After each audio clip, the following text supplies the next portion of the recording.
Behind a crumbling wall, they found a room no one was meant to see. Welcome to Echo Slumber. I am your host, Arlen Graves. Let me know in the comments, where in the world are you listening from tonight? Your messages make every mystery feel shared. Now let's begin. There are places beneath our feet, hollow, forgotten, sealed by time, where silence lingers heavier than stone. One such room was never meant to be found. Tucked behind a wall of dust and deception, it waited through centuries, its secrets pressed tightly into the dark. Inside were not just objects, but questions about who we were, what we lost, and how far memory can fall before it becomes myth. Some say it was a tomb, others a sanctuary. But the truth might be stranger still, a place where timelines tangled and history shifted its spine. We're so glad you've joined us tonight. We truly care about you, your rest, your wonder, your quiet curiosity. Before we begin the story, tell us, where in the world are you watching from, and what time is it there? Now grab your coffee, and let's get started. There are places in the world that do not show up on maps, not because they're too small or too new or too forgotten, but because they were never meant to be found. This door was one of them. It sat behind a wall in a forgotten wing of the Vltava Library, a building older than the nation that housed it, the kind of place with corridors that doubled back on themselves, where oil lamps still burned because the electricity never quite behaved. The stone in that part of the library was a grey so deep it swallowed the light. Ceilings arched like the inside of a throat. Dust moved only when breath did. It was a visiting archivist who found it, though found may not be the right word. She'd been tracing a draft, a trickle of cold air she'd felt each time she passed a certain shelf. Except when she finally stopped to search for the source, the draft was gone. And in its place, the faint outline of something almost, but not quite, a seam. She brushed her hand along it. Nothing moved, nothing clicked. Still she returned the next day, and the day after that. She brought chalk, then a compass, then a tuning fork of all things. She said it made a strange hum there, like a soft animal exhale deep in the stone. The other librarians humoured her at first. Curiosity is allowed in such places, but when she stopped speaking and only listened, they began to worry. Then on the seventh evening, the seam was gone, and the wall had opened. No noise, no rubble, just absence. Behind it was a circular room. No doors, no windows, and yet you felt watched the moment you entered. Not in a menacing way, more like something had been waiting, patiently, lovingly, and now it saw you. The archivist never explained how she'd opened the wall. Some say it wasn't her at all, that the room had decided to show itself, and she was simply the right eyes. Others claim she vanished entirely after that, though records are unclear. One note in the library's logbook reads, "New access corridor opened. Additional cataloguing required. See Anna." But there's no last name, and no Anna on staff.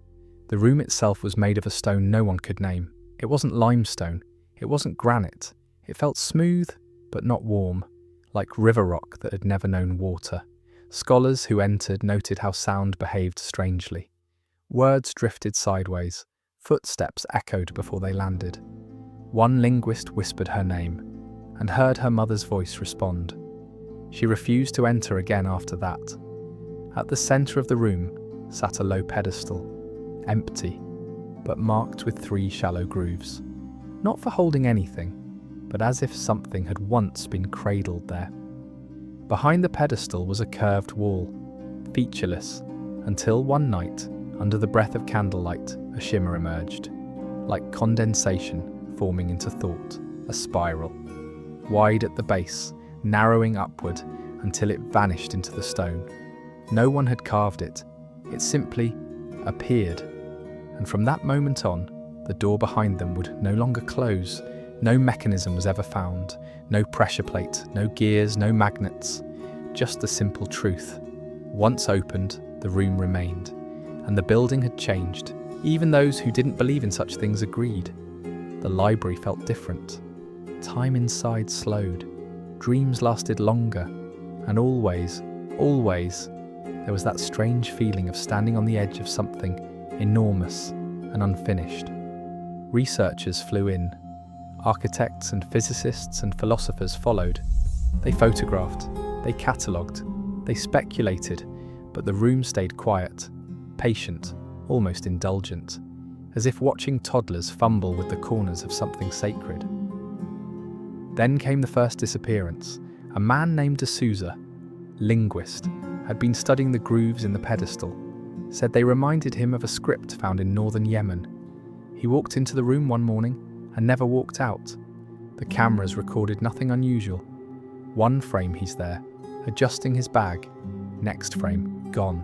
The footage skipped, only 2 seconds, but enough. His notes were left behind. Open to a page that read, in thick pencil, "The door has no handle because the door is not for hands."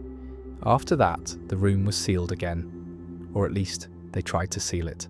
They poured concrete. The concrete cracked. They reinforced steel. The steel warped. They hired guards. The guards dreamed of being inside the room.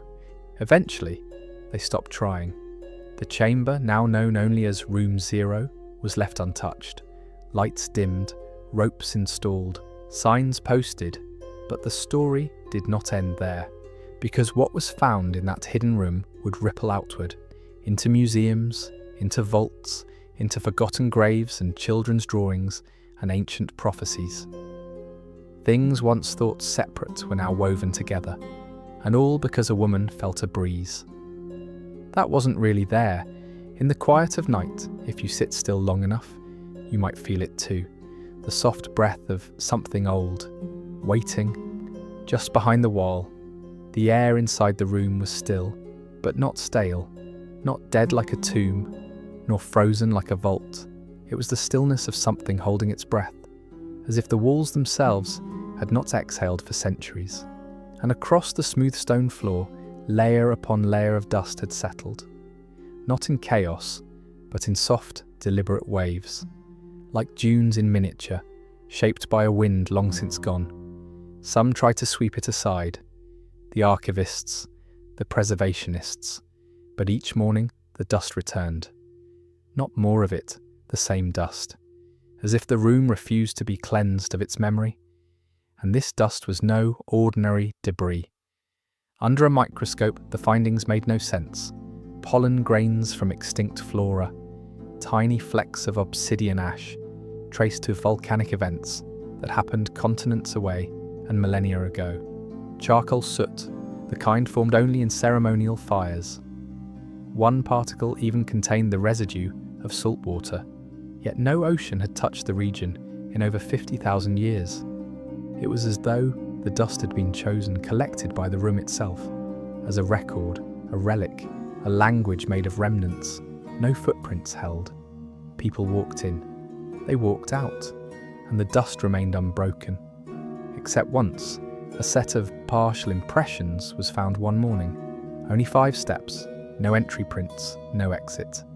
As if something had materialized, moved 5 paces, and vanished. The depth of the prints was inconsistent, too shallow, almost floating. One researcher insisted they were bird-like. Another said they weren't made by feet at all. The prints faded by dusk.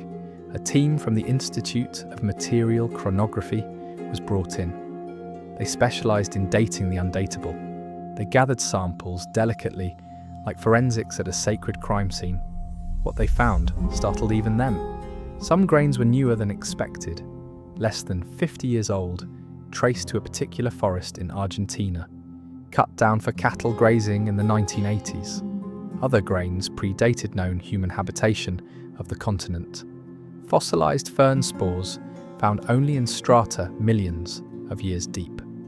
There was no logical explanation, except that perhaps the room was not storing time in sequence, but in feeling, as though memory had no order here, only resonance.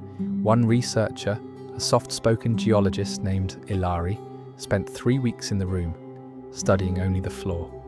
She said nothing the entire time, took notes in shorthand no one else could read. On her final day, She placed her palm flat on the dust. She stayed like that for minutes, unmoving. When she finally stood, she left quietly. Her notebook was sealed in the archives, but a note was tucked into the cover, written in trembling script. The dust remembers things we've never known. After that, the team stopped cleaning. Instead, they began listening. They used hyperspectral cameras, trying to read the stories trapped in the dust. Images emerged. Faint patterns like spilled tea on silk, a spiral, a row of circles, a tree that looked impossibly old.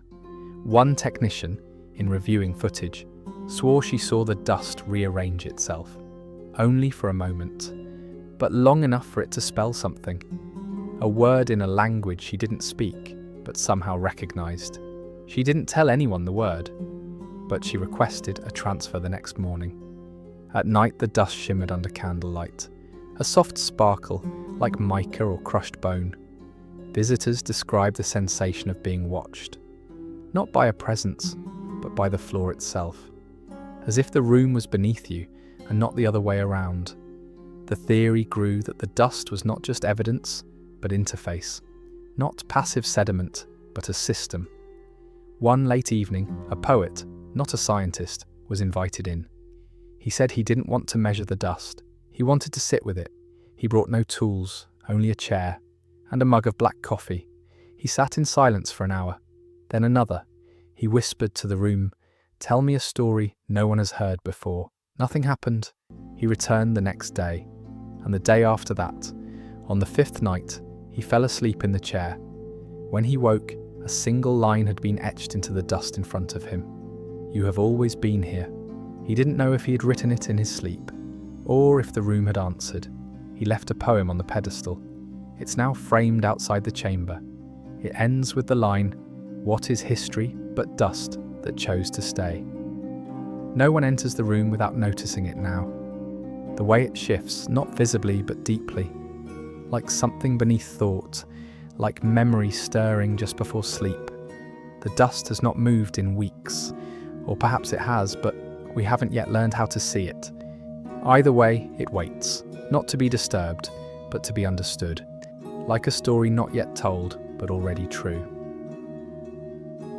Long before the age of satellites and blueprints, before calculus and cadastre, there were structures that whispered secrets into stone, not by decoration, not by grandeur, but by shape. This room, the one without a handle, without time, was such a shape. It was circular, but not simply round.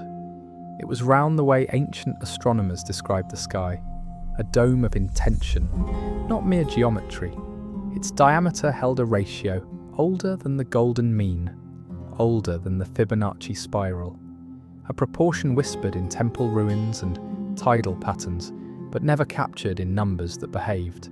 Mathematicians brought their finest instruments. They scanned the walls, charted the curves. They expected irregularities, imperfections from age or construction. There were none. Not a single variance, not a flaw in alignment, not a crack in cohesion. It was as if the room had always been exactly as it was, from the moment it first appeared in stone. There were no carvings on the walls, no glyphs or frescoes, no offerings tucked in corners, no markings to honour a god or tell a tale. But the silence itself had weight. It hung on your shoulders, in your teeth, beneath your ribs. The kind of silence that came not from emptiness, but from fullness too vast to speak. Architects wandered its curve and began to murmur names of cities and sites that had once obeyed a similar logic. Teotihuacan, Mohenjo-Daro. Each had held sacred centres designed in alignments beyond simple utility. Structures that watched stars, but also remembered them. Structures that listened.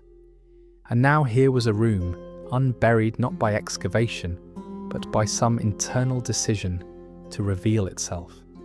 And it bore the echo of those same ancient pulses.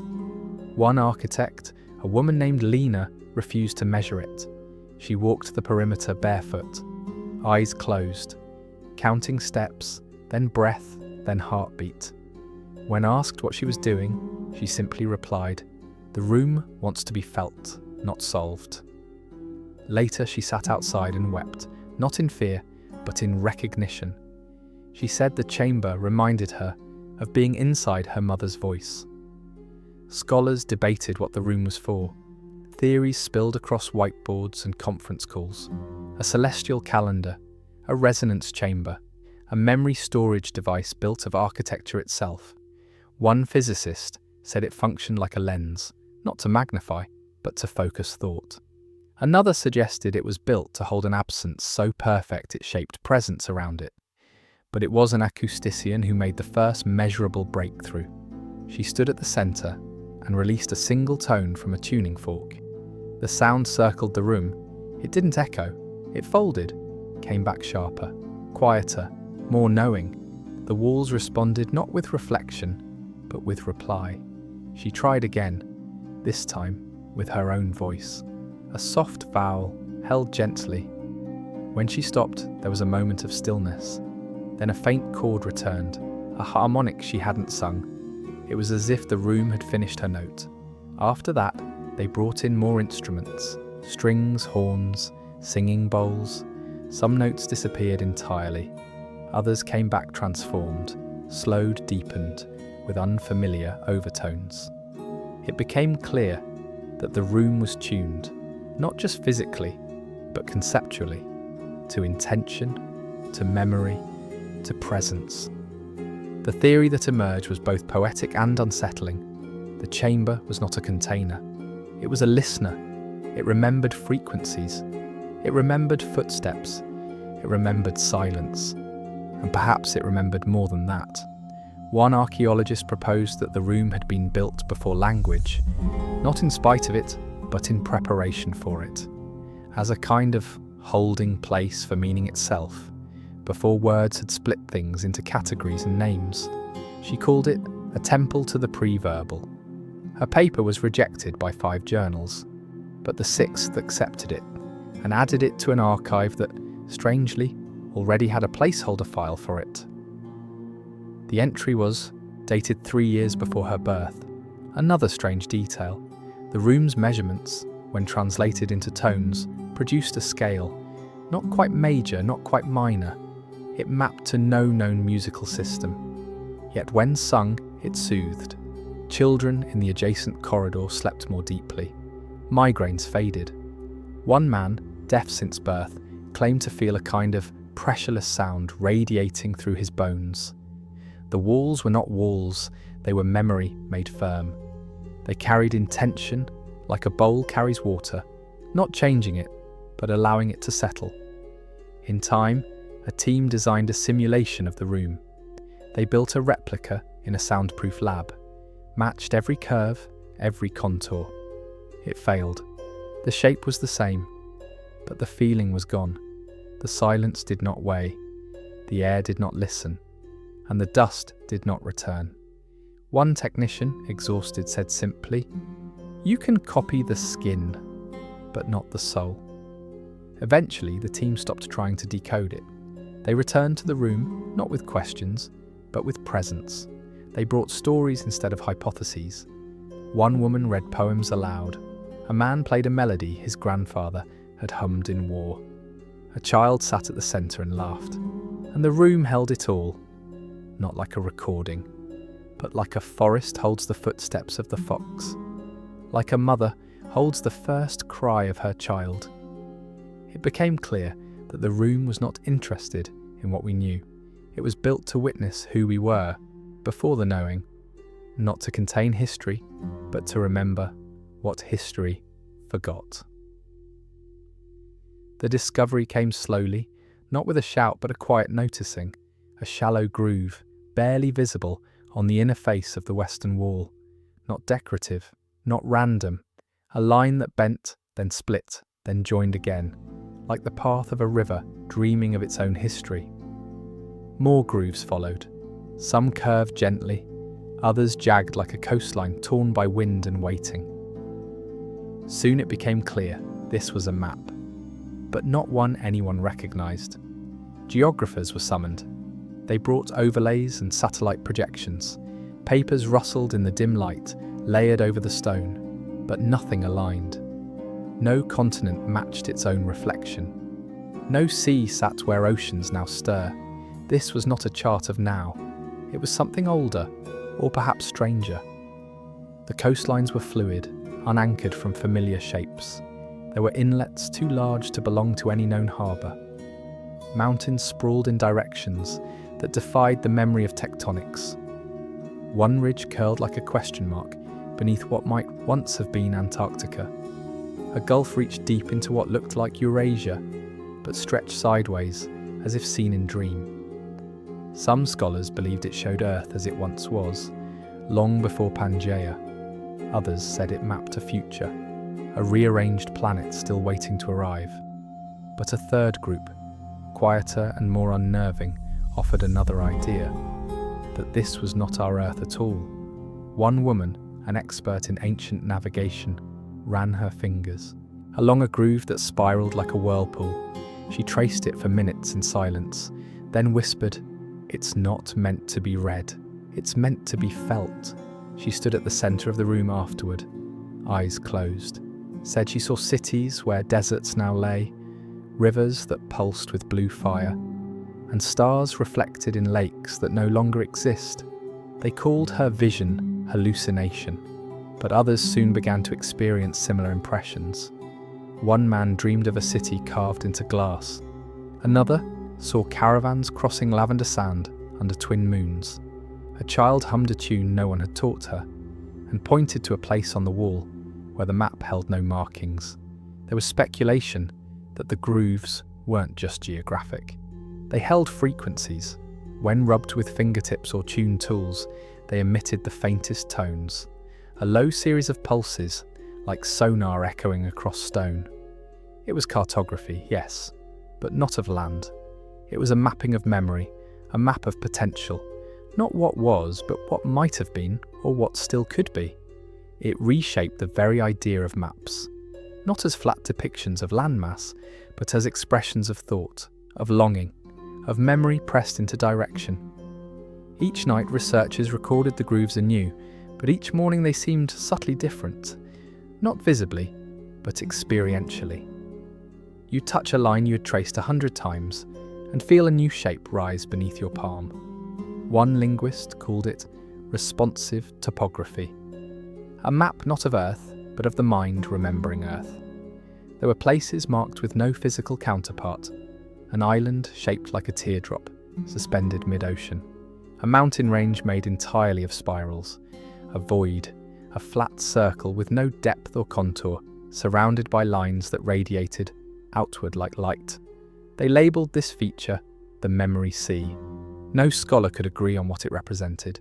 Some refused to acknowledge it at all, but those who had dreamed of it described it the same way. Silent, endless, calm. A place where every step taken erased the step before. A sea of forgetting. It was there, near that sea, that the archivist returned. She stood before it in silence, the same woman who had first found the door without a handle. Or perhaps the room had found her. She reached toward the grooves, not to read, but to remember. And as she did, the grooves glowed faintly, not with light, but with recognition. A shimmer passed under her fingers, like dust exhaling. She whispered something so quietly that the recorders failed to capture it. Only one note survived in her file. It's not a map of where we are. It's a map of who we've forgotten to be. That night, the grooves faded slightly. Not erased, just gentler, softer, as if they had shared enough, for now. They remain visible. They remain uncharted. A map without compass, a chart without legend, a geography of memory, drawn not in borders, but in longing. And as you sleep tonight, some part of you might walk those lines, across rivers that sing, through forests of glass beneath skies that never knew war. You may not remember it when you wake, but somewhere the map will. It looked at first like any old instrument of direction. A small circular device, brass-framed, resting quietly on a squat stone pedestal at the edge of the chamber. No case, no inscriptions, No glass covering, just a shallow bowl with a needle suspended in silence. Dust clung to its edges, as if reluctant to disturb its long stillness. It was only when someone approached that it moved. The needle twitched, once, then again, and turned slowly, deliberately, not toward north, but toward the one standing in front of it. Not just toward their body, toward their heart. It aligned itself not with geography, but with presence. The first person to notice it thought it a fluke, a draft perhaps, but then they stepped to the side, and the needle followed. Others tried. It turned for them too, always toward the chest, the center, the hidden core, like it was seeking something deeper than blood and bone. They called it a compass, but it was unlike any tool for navigation the world had known. It didn't point where you were going, it pointed to where you already were, and it never spun wildly. Its movement was calm, as if it knew the journey it traced.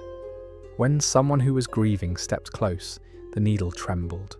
When a child laughed near it, it shimmered with steadiness.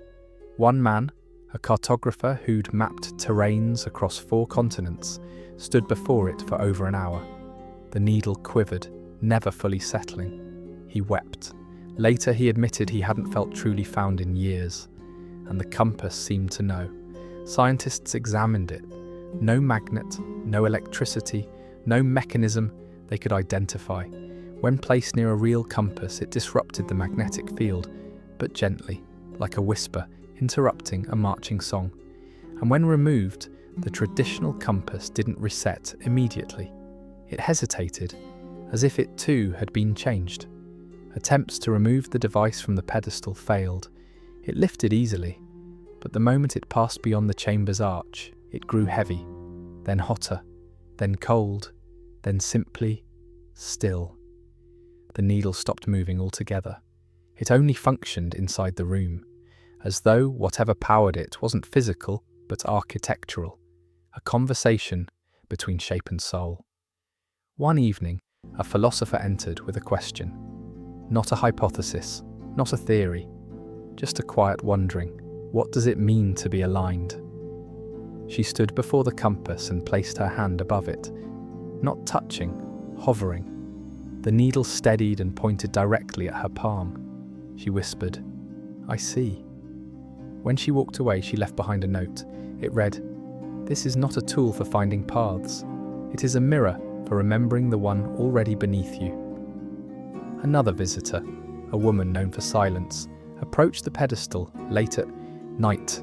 She had said nothing the entire day.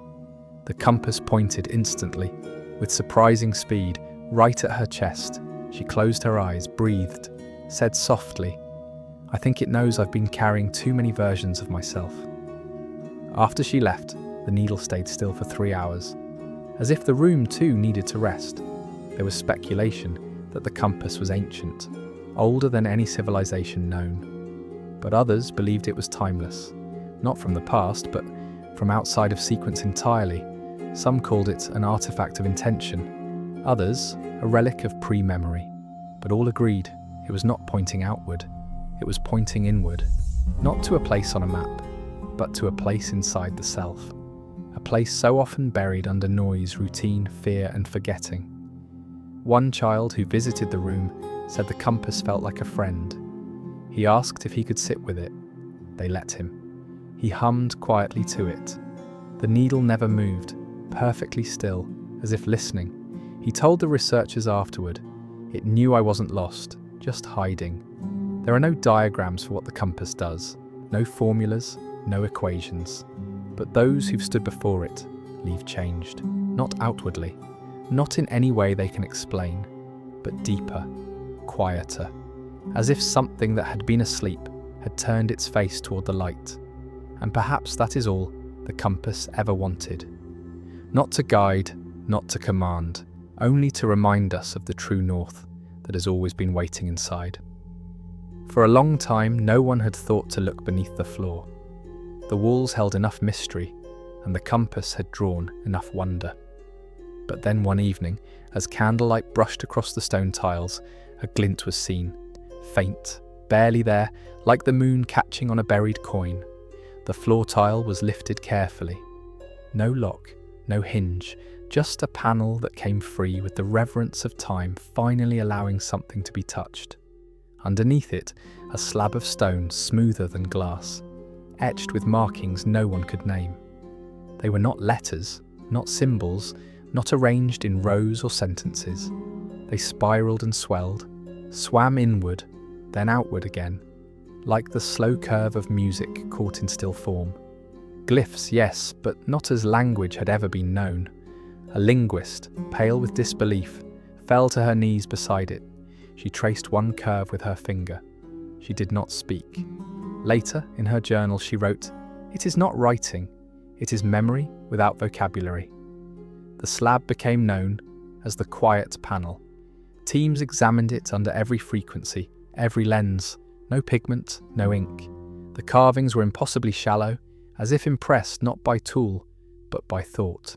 Each marking held its own rhythm. Not sound, but pressure. A way of settling into the eye, then into the body, then into the space behind speech.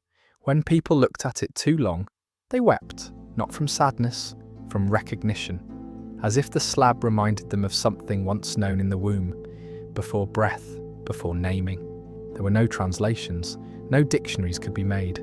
Attempts to copy the glyphs onto paper failed. The ink bled. The shapes unravelled. When digitized, the files corrupted, not with static, but with silence. One researcher, frustrated, shouted, "It refuses to be recorded." But a voice behind her replied softly, "Maybe it doesn't want to be flattened." And so they stopped trying to transcribe. Instead, they sat. One by one, they came in silence, to sit before the panel as if before a mirror. Many left without saying a word. Some wrote afterward, but the words came clumsy, like describing a dream made of water. One woman, a poet, tried to translate the feeling of the glyphs instead. She did not recreate the symbols. She wrote what her body whispered as she looked. "I am before shape. I am the shadow of knowing. I am not read. I am remembered." Others followed her method. Not translation, but transcription of resonance. The room began to gather these responses, stacked gently in the archives, never published, never displayed. It was decided, unofficially, that the slab was not an artifact. It was a presence. Not something left behind, but something still speaking. There was a theory, offered by a semiotician late one night over tea, that the glyphs weren't made by hand at all, but by the room itself. That the chamber, over millennia, had distilled all memory, all language, all longing for expression into these slow, fluid marks. A record not of words, but of human intention. Not what we said, but what we meant, what we feared, what we hoped before we could speak of hope. A child, brought in quietly one afternoon, sat cross-legged before the slab. She ran her hand just above the glyphs, not touching. Her eyes softened. She turned and asked, "Why does it feel like it's singing to me?" No one answered, because they had all felt it too. There was no sound. But the rhythm of the glyphs echoed in the ribcage, in the jaw, in the backs of the eyes. It did not need sound, it had shape, and shape, here, was its own music. Later, a blind woman visited. She was not told what to expect. She placed her hand gently on the edge of the slab. She sat quietly for a long time. Then she smiled and said, "Oh, it forgives." That night, the panel seemed to glow faintly under moonlight. Just a breath of light, enough to remind, not to reveal. Somewhere along the way, the team stopped calling it a panel. They began referring to it as the listening stone, as though it wasn't there to speak, but to help us hear. Its glyphs remain impossible to read, but no longer need to be, because the slab does not ask to be read. It asks to be remembered, felt, trusted, and so each visitor comes to it quietly, bringing whatever is heavy in their hearts. And when they leave, the glyphs remain unchanged, but something in them does not. Because there are some languages older than alphabets, deeper than voice, softer than thought, and if you sit with them long enough, they will sit with you too. They were first mistaken for windows, 4 panels hung flush along the inner curve of the eastern wall, each the height of a grown person, rimmed with a metal so worn it no longer shone. At first glance they looked like voids, dark, lightless, absorbing every flicker of candle or torch. Then someone stepped in front of one and paused. They had expected to see themselves, a face, a shadow, a body. But there was nothing familiar in the glass. No smile returned. No eyes blinked back. Instead, they felt something watching. Not from the glass, but from within them. A gaze that reached through the eyes, not toward them. It was not a reflection, it was a remembering. The material was polished obsidian, smooth as water, dark as sleep. The kind used by early cultures for ritual mirrors.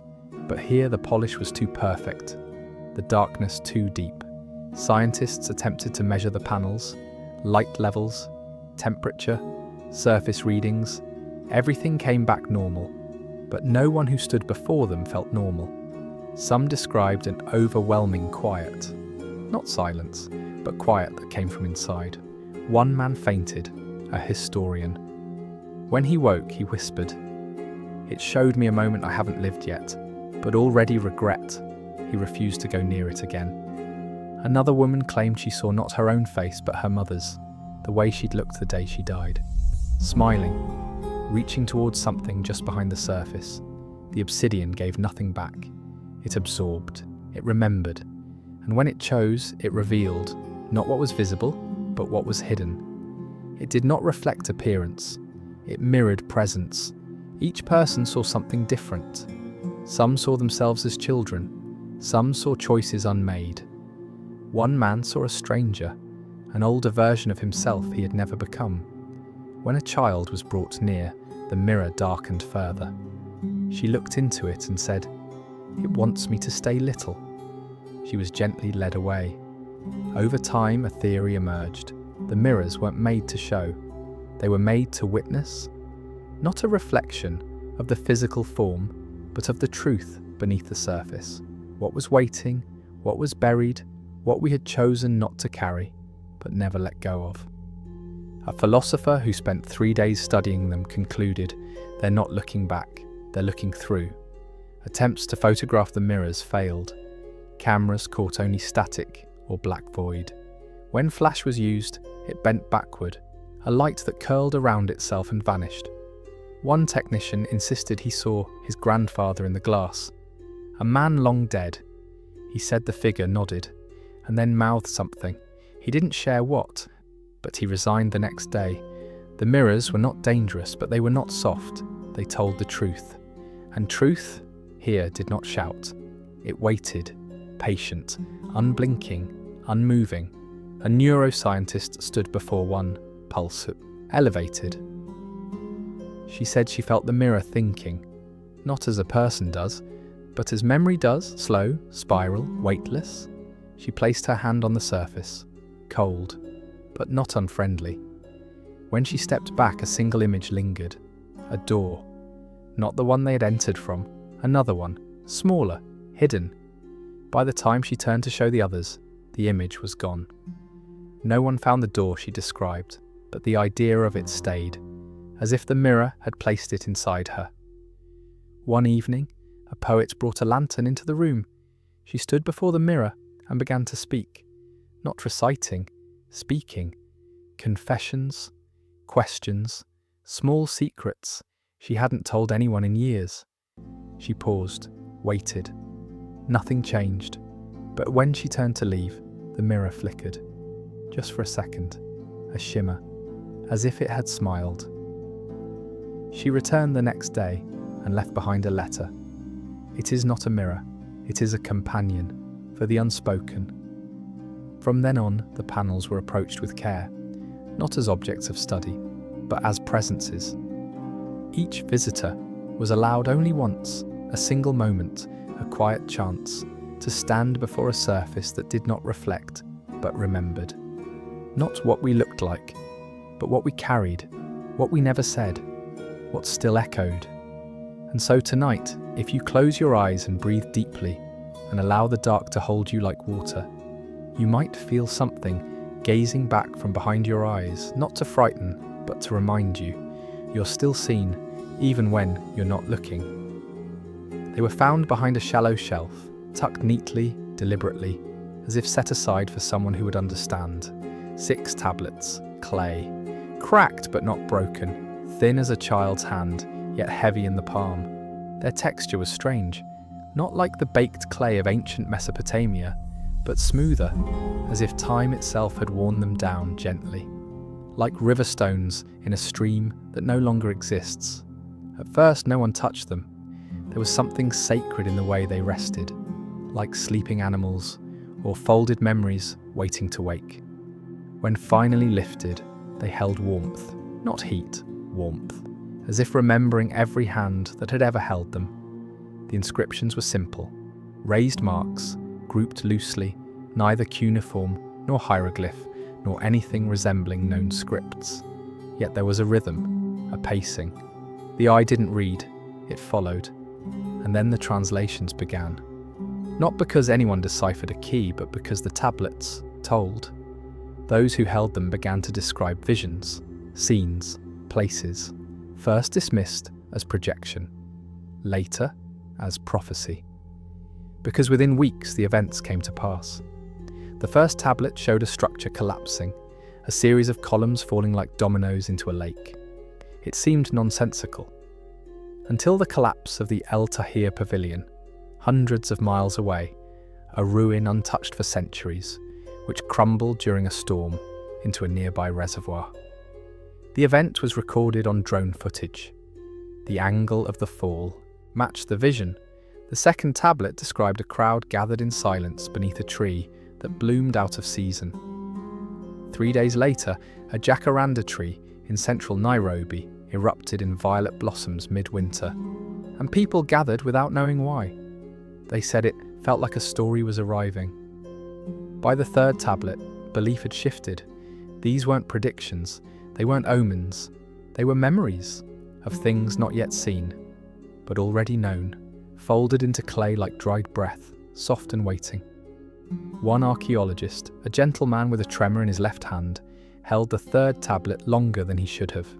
He described seeing a fire, not of destruction, but of illumination. A library, with books bound in silver thread, pages turning themselves, words leaping off the spine and becoming birds. When he spoke of it, his hand stopped shaking. He said, "I don't think it was the future. I think it was a place we've already forgotten." The tablets were sent for analysis. Thermoluminescence dating, particle layering, even carbon trace resonance. Every method failed. They gave conflicting dates, some as recent as 300 years ago, others beyond the reach of Earth's known civilizations. One even registered no age at all, as if it had always existed in its current state. Scientists began to whisper, not publicly, but among each other. They called them the folded clocks, because each tablet felt like a sliver of time, compressed and pressed into story, not to be studied, but to be remembered at the right moment. A visitor who had once been a potter was invited to examine them. She said the edges reminded her of vessels made not on a wheel, but shaped by hand, slowly, from memory. She placed her fingers near the markings, not touching, just breathing near them. Then she said, "Someone made these who knew what it meant to be forgotten." A seventh tablet was rumoured to exist, but it has never been found. Some believe it was taken, others think it was never physical. A tablet meant to awaken in the mind, not in the hand. Stories began to circulate. A man in Istanbul who dreamed of one tablet's imagery, then wrote a symphony based on it. A symphony that moved listeners to tears, even though it had no recognisable melody. A child in Morocco who drew symbols from a tablet she'd never seen, then explained without hesitation, "It's not a story, it's a promise." The tablets are now stored within the chamber again. No glass case, no seal. Just a low shelf, a strip of shadow, and a line of soft light that never quite goes out. People come to see them, but only one at a time. They sit, they hold, and they listen. Some say nothing afterward. Some cry. Some write down what they saw, only to have the ink fade by morning. But the clay remembers. Time is not linear here, not in this room. It spirals, it loops, it folds itself into touchable things, so that those who are quiet enough might one day remember what they haven't yet lived. So tonight, as you rest, if a dream comes to you in shapes, in firelight, in soft hands pressing earth, don't be afraid. You're only remembering what the clay already knows. Or it appeared after the first rainfall in months, a single mark, darkened, seared, pressed high on the western wall of the chamber, where no torch had burned and no hand had touched, a human handprint, scorched, not inked, charred into stone, as if heat had moved through flesh, through time, and left behind only memory in ash. No one had seen it form. It was simply there, one morning, quietly waiting, as if it had always belonged. At first they assumed it was ancient, but no discoloration marred the stone around it. No dust had settled in its creases. It was fresh, newly marked on a wall that did not change. Infrared scans revealed no source of heat. Chemical analysis offered nothing unusual, just blackened residue, like wood turned coal, but smooth as if ironed into the stone by presence alone. Then the sightings began. Thousands of miles away, in Cairo's old district, a street artist captured a photo of a wall that bore the same shape, a handprint scorched into weathered limestone. No paint, no soot. Locals said it hadn't been there the day before. A week later, a cave in the sacred valley of Peru, far from roads deeper than light, revealed another, identical in size, same upward tilt of the wrist, same curl of the smallest finger, not copied, displaced, as if the mark did not belong to a location, but to meaning, and moved where it was needed. One anthropologist called it an echo, another a signature. A third said, it's not where it shows up that matters, it's when. They plotted the appearances on a map, but there was no pattern in geography, only in feeling. Each place was on the verge of being forgotten. Each space was quiet, unvisited, waiting. The burn mark never appeared in crowds or in sunlight or on screens, only in places where silence still lived. One linguist traced its curve with her hand and said she felt pulled, not by force but by familiarity, like the echo of a lullaby sung long before language. She dreamed that night of touching a wall made of stars. Others began to notice strange phenomena. In each place the handprint appeared. People reported dreams, shared across distances, despite never meeting. Dreams of standing in front of the mark, of placing their hand against it, and feeling it pulse once like a heartbeat in stone. No two descriptions were alike, but all spoke of the same feeling, that something had recognized them and answered, not with words but with warmth. A physicist tried to test the theory. She replicated the mark's shape with lasers, heated slabs of basalt, applied pressure, reversed gravity, recorded vibrations. Nothing held, nothing answered. She sat before the real mark for hours. Finally, she whispered, "It doesn't respond to inquiry, only to honesty." From then on, they stopped testing. They simply began to visit. A monk came and sat in meditation beneath it. He left a single note behind. "I have been touched without being touched." A dancer pressed her palm against the stone. Not to compare size, but to listen. She later said the wall felt like skin, old, forgiving. A child placed his hand in the mark's centre and laughed, then asked, "Is it saying hello?" No one could answer, but the room felt different after he did, softer, more awake. In time the mark faded, not vanished, just gentler, a whisper instead of a scream, and in its place a warmth remained. Not heat, memory, presence, the kind that lingers on your sleeve after a hand has been lifted. To this day, the handprint still appears, quietly, unexpectedly, always in places that have forgotten how to be seen, sometimes on stone, sometimes on trees, Once on the spine of a book no one had opened in decades. It never explains itself, but it reminds. Not of what we've done, but of what we've touched without knowing. So tonight, if your room feels softer, if the light bends just slightly, and you sense something near, don't be afraid. It may only be the quiet hand of history, reaching toward you saying, I remember too. They were found wrapped in linen, sealed inside a shallow stone niche behind the pedestal.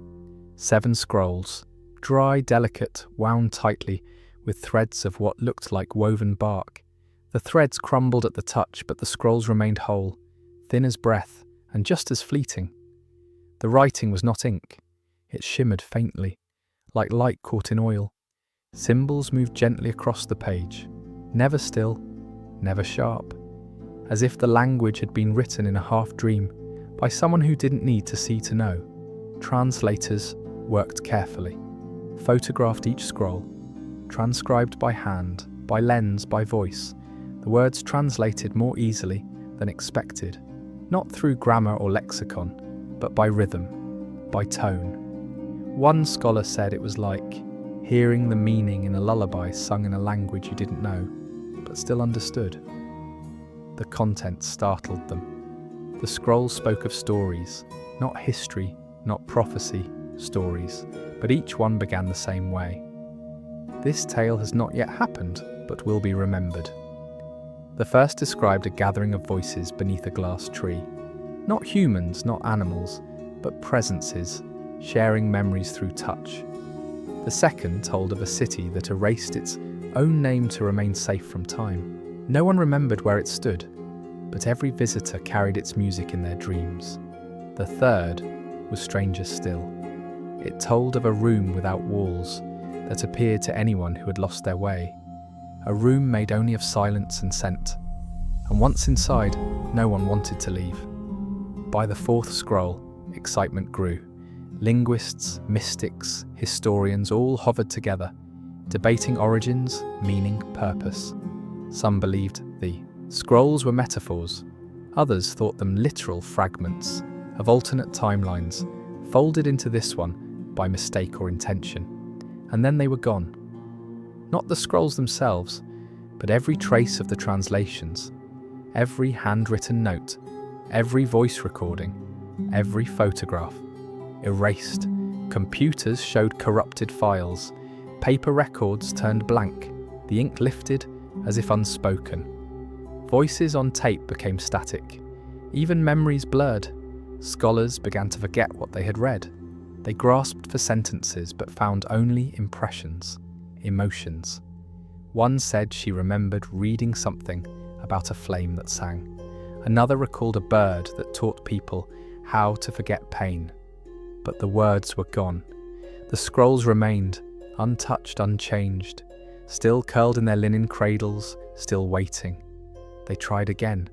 A new team, new tools, new methods. They transcribed. They scanned. They lost everything again.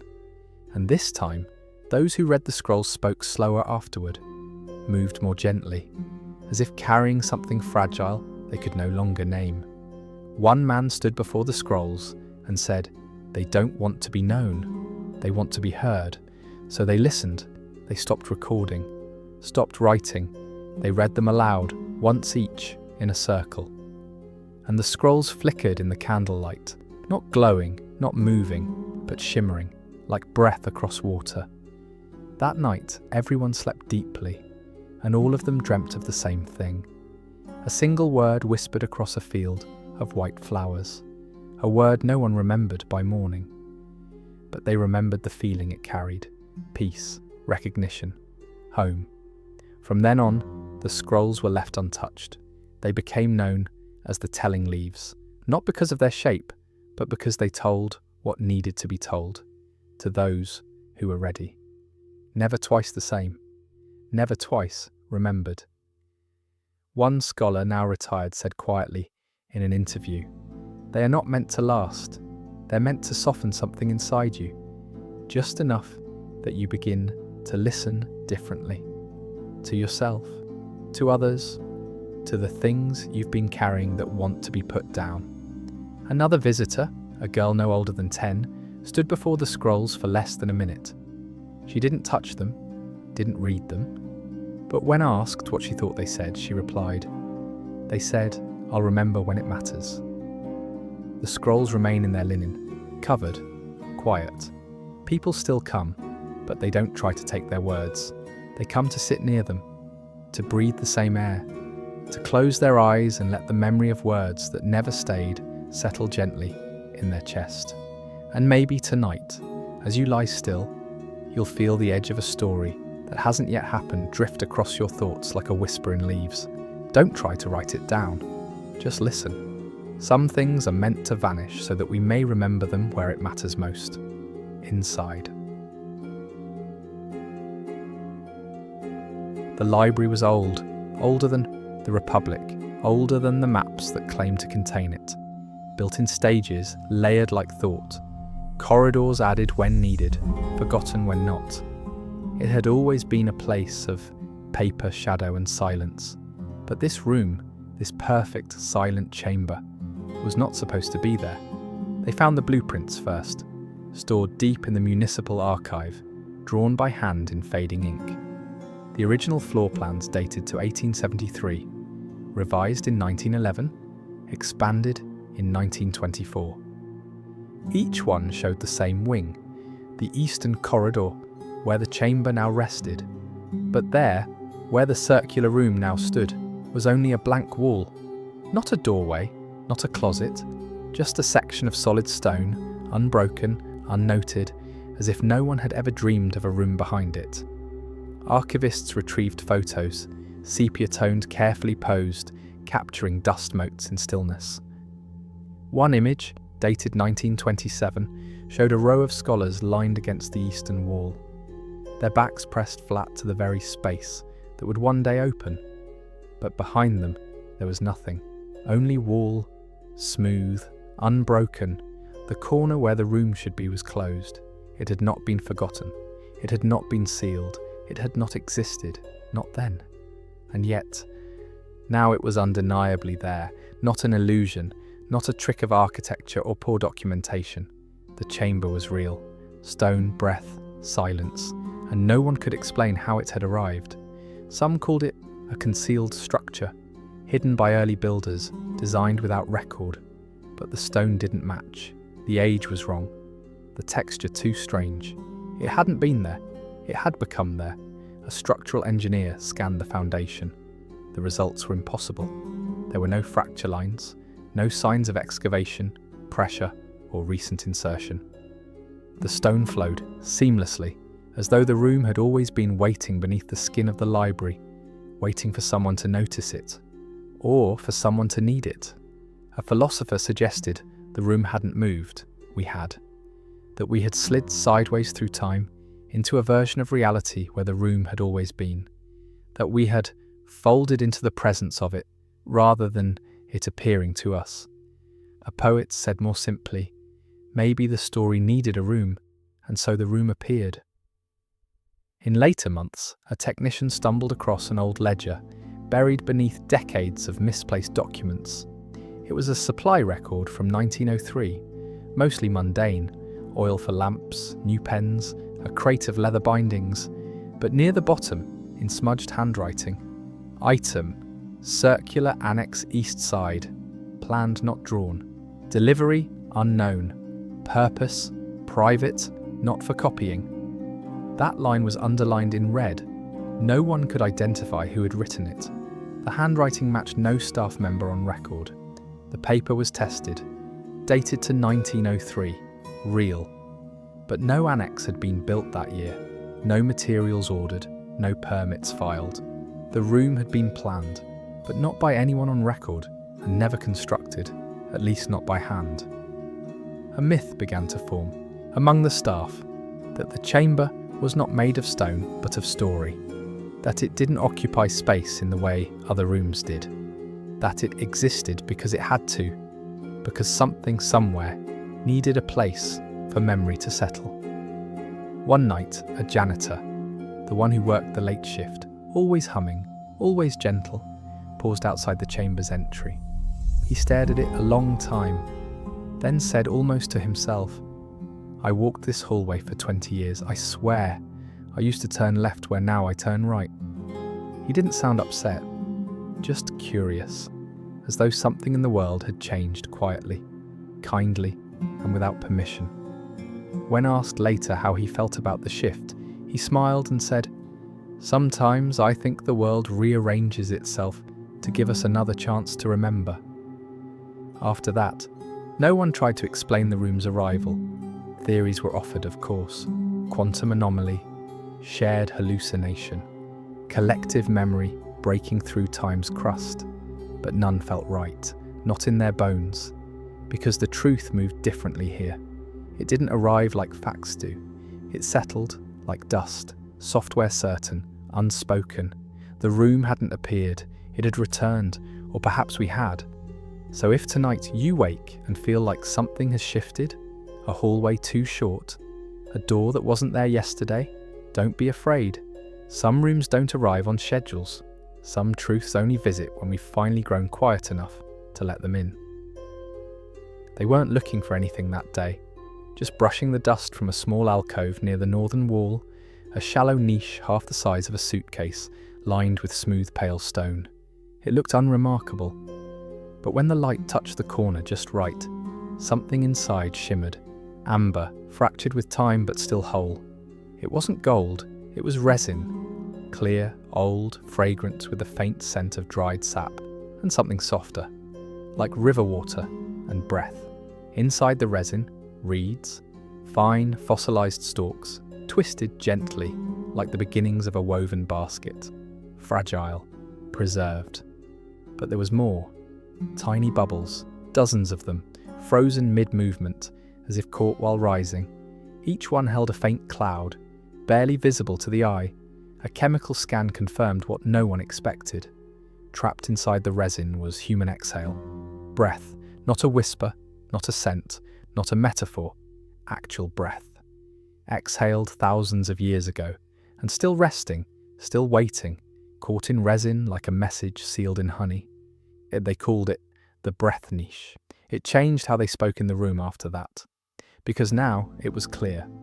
This place had not been abandoned, it had been prepared. Whoever built the chamber didn't leave behind just stone and silence. They left pieces of themselves, quite literally. Their own breath, the last thing released from the body before stillness. Left here not by accident, but as offering, as signature. It was an ancient practice in some early cultures, to breathe into objects meant for the sacred, to blow into vessels, to whisper into cloth before burial. Not to leave behind sound, but presence. Here that presence was caught in resin, encased beside the reeds, like a knowing sealed in glass. And the reeds, they were unlike any known plant, not papyrus, not river rush. Their structure was finer, denser, their pattern almost mathematical, as though woven by instinct and precision at once. They'd been bent deliberately, shaped into a spiral, a breath spiral, a gesture of intention. One archaeobotanist, wide-eyed and reverent, described it as a physical prayer. She said the spiral mimicked the flow of air through the lungs, that it was designed not for beauty, but for remembrance, not to recall the person who breathed, but to recall breathing itself, the act, the rhythm, the knowledge that someone once stood in this place, exhaled with purpose, and knew their breath might outlive them, knew someone might one day find it, and perhaps be changed by it. One quiet night, a physicist sat near the niche, watching the resin glow in candlelight. He whispered, "Breath is the most honest thing we have. It's the first thing we do, and the last." Maybe they wanted us to know they were real. Another scholar, a woman who studied early sacred sites, ran her fingers above the glass and said, "This is not a tomb. It's a message that doesn't need translation, only presence." The breath inside the resin was analysed again. Not just oxygen and carbon. There were trace elements, herbs, salt, warmth, a signature of the world they lived in, what they had eaten, what they had touched. Inside those bubbles lived more than air.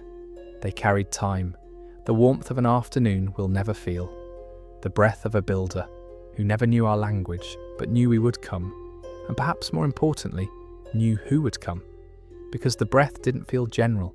It felt specific, intentional, as if it had been offered to a listener not yet born, as if someone had whispered, "One day you will stand here, and you will understand why I exhaled." And we did. Not fully, not in language, but in presence, because after that discovery, no one entered the room in a hurry. They walked more slowly, spoke more softly, as if the air inside had thickened with meaning. And maybe it had, because breath changes a space. Even when long gone, it lingers in corners, in dust, in memory. We breathe it in, carry it forward, and never know whose exhale shapes our next thought. So tonight, if you pause and feel the air settle around you, know this. It's not just air, it is time, folded into softness. It is presence, travelling across silence. It is a whisper from someone who knew you would be here, and they left something behind so you wouldn't feel alone when you arrived. It began with a shimmer. Not bright, not immediate, but a gentle glint beneath the surface of the stone floor, like the sparkle of dew on dark cloth. One evening, as the light in the chamber dimmed, a researcher kneeling near the pedestal noticed the floor glowing faintly. Not with light, but with memory. She called for no one. She only sat down and waited. Under her touch, the cool stone gave way to shape. Tiny, smooth inlays, points clustered in patterns, constellations, but not the ones we know. No Orion, no Ursa, no Southern Cross. These stars had no names, no myths.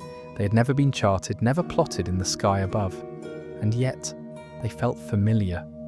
The floor, it turned out, was a map, a starfield, dozens of radiant pinpoints carved with precision into a surface that had once seemed plain. But these were not from our sky. Astronomers studied the alignments, ran simulations, mapped ancient celestial rotations. Nothing matched. These were not arrangements from our hemisphere, our epoch, perhaps even our planet.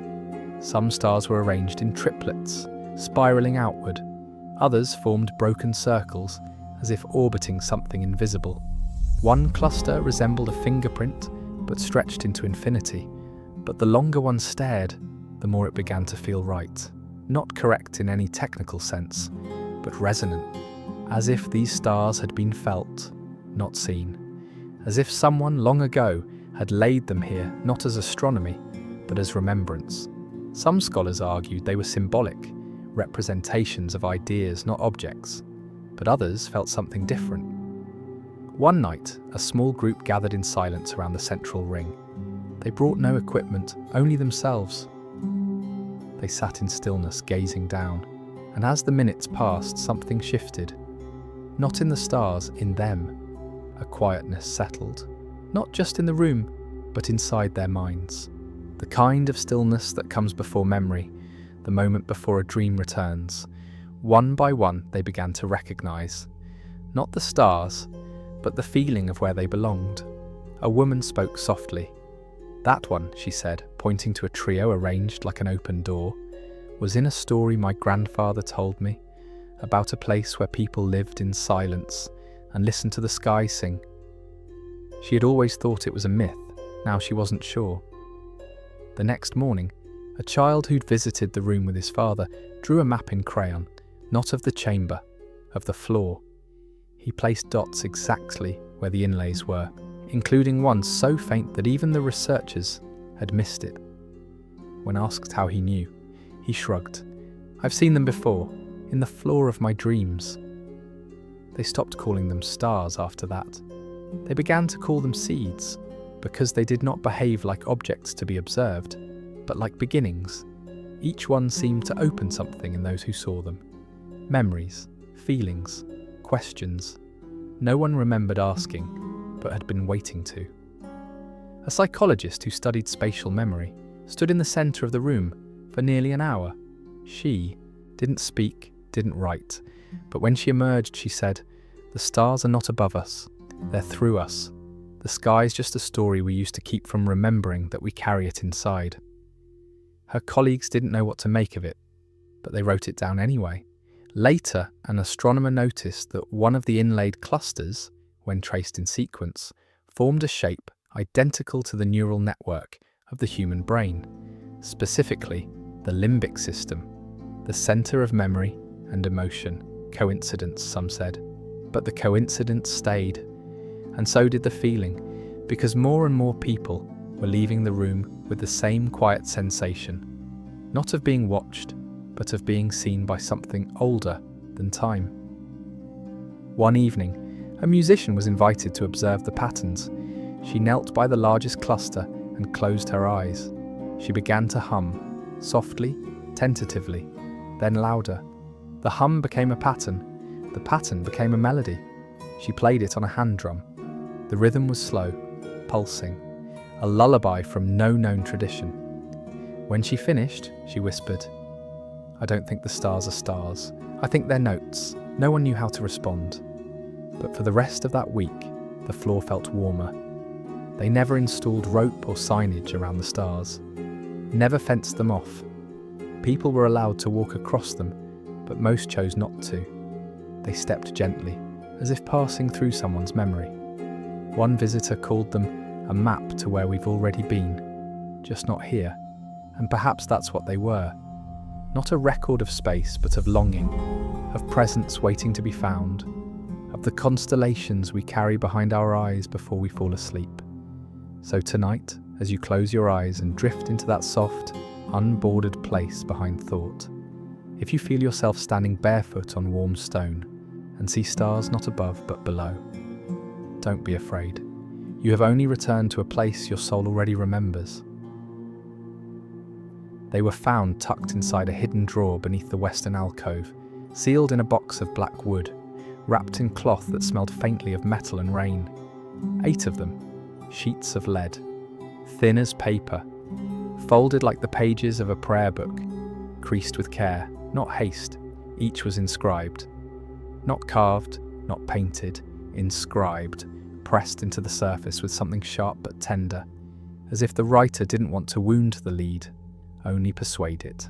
Symbols, some angular, some coiled, some resembled letters, others the tracks of insects, or the looping memory of wind over sand. They could not be dated. Lead keeps secrets, but they felt old. The kind of old that doesn't just belong to time, but to purpose. The kind of old that still listens. They pulsed, not visibly, but when held, they vibrated, faintly, like a thought trying to become sound. Electricians examined them. No wires, no energy source, yet when placed on stone, they whispered. Not words, not language, but static. A low, trembling hum, like the sound inside your head just before you remember a dream. Some believed they were curses. They resembled Defixiones, ancient curse tablets used in Rome and Greece where enemies were named and misfortune invoked.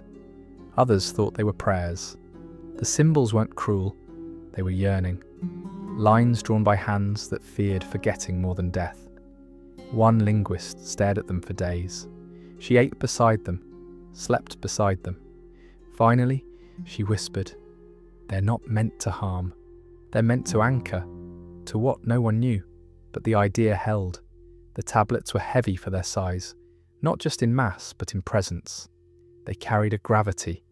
Set them down, and they stayed, as if pulled downward not by earth, but by memory. One physicist placed a compass beside them. The needle spun, not wildly, but slowly, deliberately, like a dancer circling a partner only it could see. When a microphone was placed near, a tone emerged, low, almost imperceptible, but steady.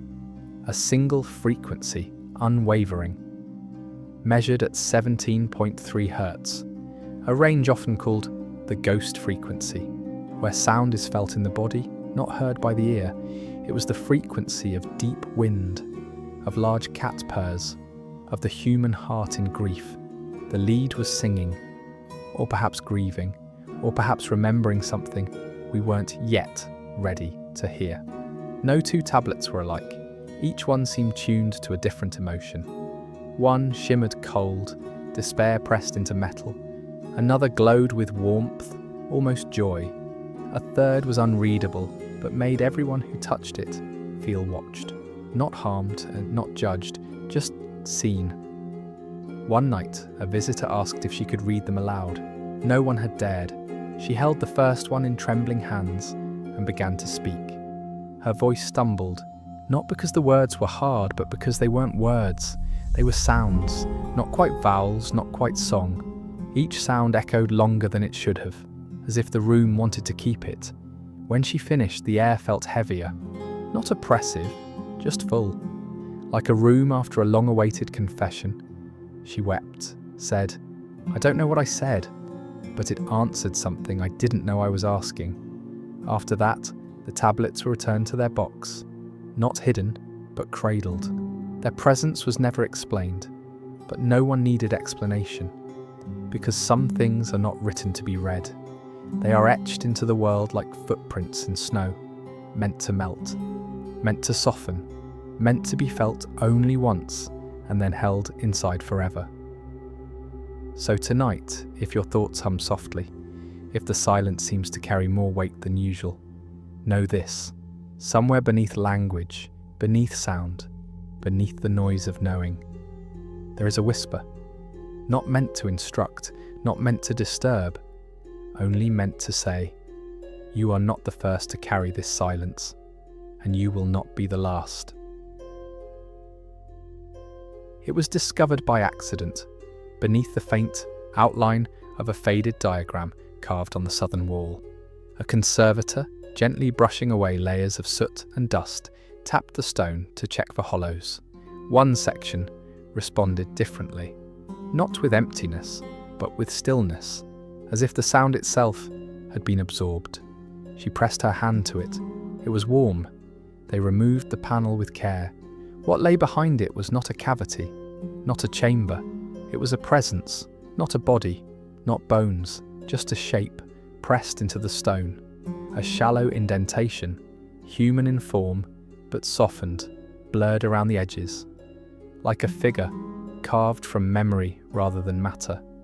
Head slightly tilted, shoulders relaxed, arms down at the sides. It wasn't sculpted, it wasn't made, it had been left. As though someone had stood against the stone, pressed their body inward, and never pulled away.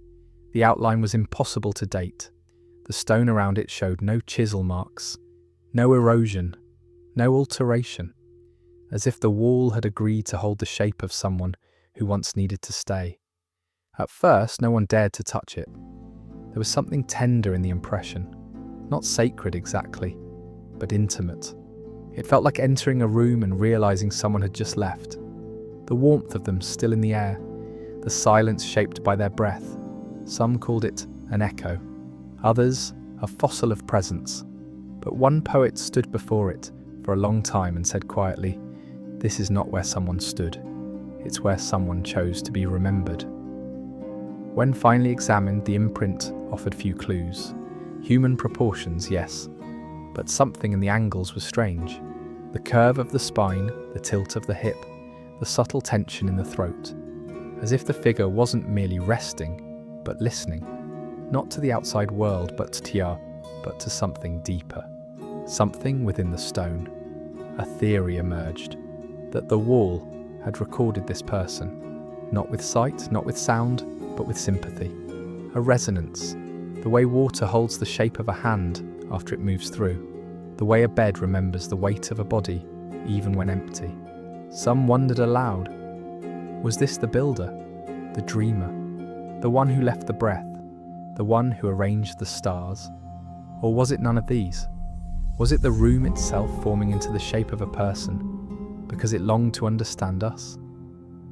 One day, a researcher approached the imprint and slowly leaned her own body into it. She fit, not perfectly, but enough to feel held, enough to feel known. When she stepped back, she said, "It's not a figure, it's a listening place." That night, she dreamt of being inside the wall, not trapped, Not afraid, just still, like being cradled by time. Over the weeks that followed, others began to do the same.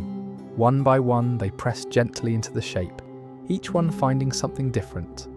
One man said he felt forgiveness. Another heard music.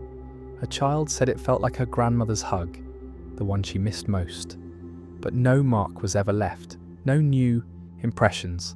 The stone held only the one figure, the original, or perhaps the first to be remembered.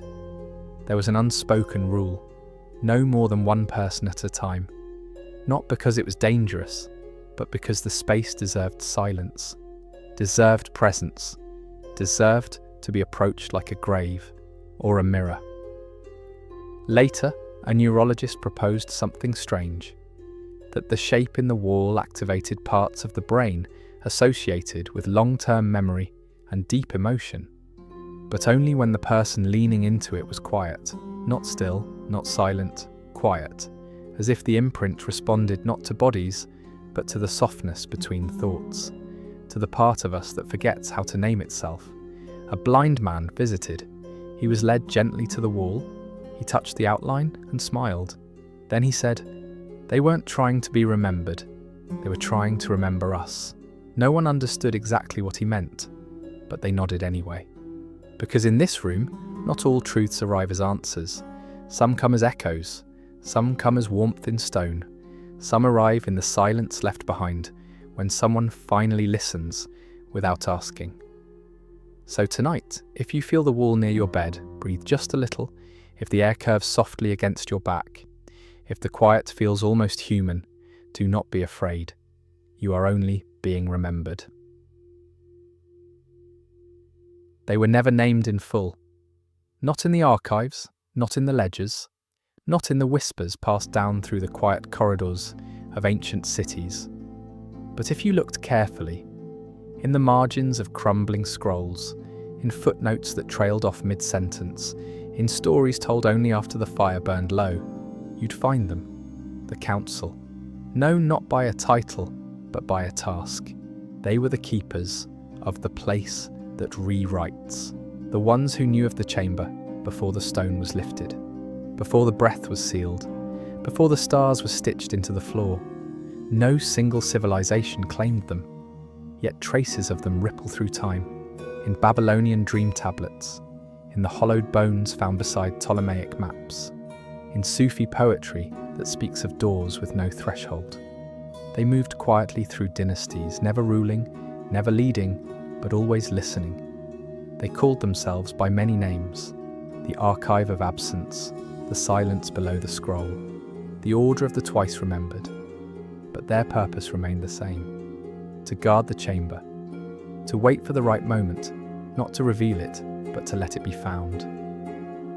They spoke in riddles, in stories tucked inside other stories, a child's rhyme that spoke of a staircase that turned inward, a lullaby that ended with the line, "Tell no one what you didn't see." They had no seal, no sigil, but they left behind gestures. A hand placed flat over the heart, then slowly drawn outward, as if offering memory itself to the wind.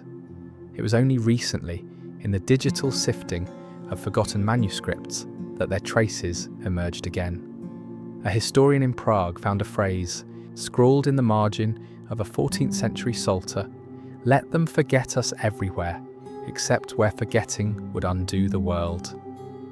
She didn't understand it at first, but that night she dreamed of a room with no windows, no doors, only dust that whispered names she had never heard but somehow knew. The next morning she flew to the library, to that library, and when she stood outside the chamber, her knees gave way. She had never been there, but she remembered it. She would later write, "The council does not survive in memory, it survives as memory." Over time, fragments surfaced, a clay token carved with an unfamiliar symbol, a spiral woven into a knot, found buried beside a child's grave in Anatolia, a letter, unsigned, stored in the back cover of a medieval atlas. It read only, "It is almost time. Make sure they arrive with silence in their mouths." Most traces vanished again. Files disappeared. Scans corrupted. artifacts misplaced or subtly changed, as if the council still moved quietly, still swept behind themselves with careful hands. But one record could not be erased, the chamber itself. It is the only archive they could not bury, the only truth they could not fold entirely out of sight, because it was never hidden by accident. It was placed. One researcher, known for her skepticism, eventually whispered in awe, "The council didn't protect a place, they protected a possibility." They knew the room was not stable, that it did not belong to any one moment, that its presence could echo through time, rewriting the fabric of what had been assumed. They knew it could not be trusted with power, nor placed in the hands of those who sought answers only. So they waited, and watched, and nudged, carefully. Generation after generation, they ensured the chamber remained out of reach, until the right kind of questioner arrived. Someone who would kneel before the dust, who would touch the stars with wonder, not conquest, who would breathe deeply beside the breath of the builders, and listen. The council left no monuments, no doctrine, only choices, a trail of small permissions, so subtle they could be mistaken for coincidence. A librarian choosing not to shelve a book, a janitor forgetting to relock a gate, a hallway left unlit, and then discovery, or rather remembrance, because nothing about the chamber was truly new. Not to them, not to us. The council understood that truth is not always a bright thing.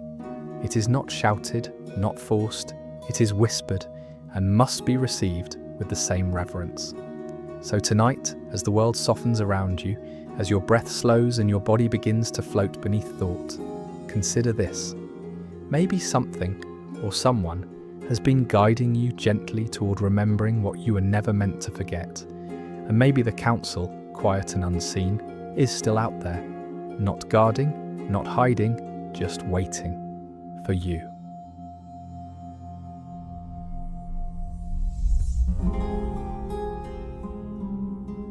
Before the door without a handle appeared, before the dust stirred, or the breath was found, or the stars beneath the floor began to shine.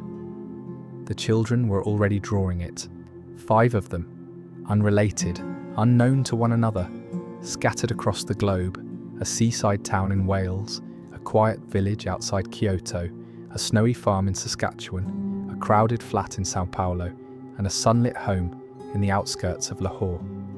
5 children, 5 drawings, each one showed the same thing, a circular room, no windows, no furniture, just a stone floor, a smooth wall, and a sense of stillness. Some of them added small details, a spiral etched into the wall, a pedestal with grooves like a cradle, stars underfoot. The drawings arrived within the same month, different continents, different languages, but the same hand-shaped memory. In Wales, the girl used charcoal, smudging the stone so carefully you could almost feel the air in her sketch. She called it the listening place. In São Paulo, the boy used coloured pencils. He drew the stars beneath the floor in gold.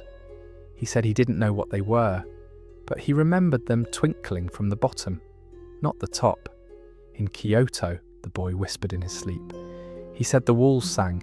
He didn't remember saying it, but his sister wrote it down anyway. The girl in Lahore had the clearest vision. She handed her mother a piece of paper and simply said, "I woke up here."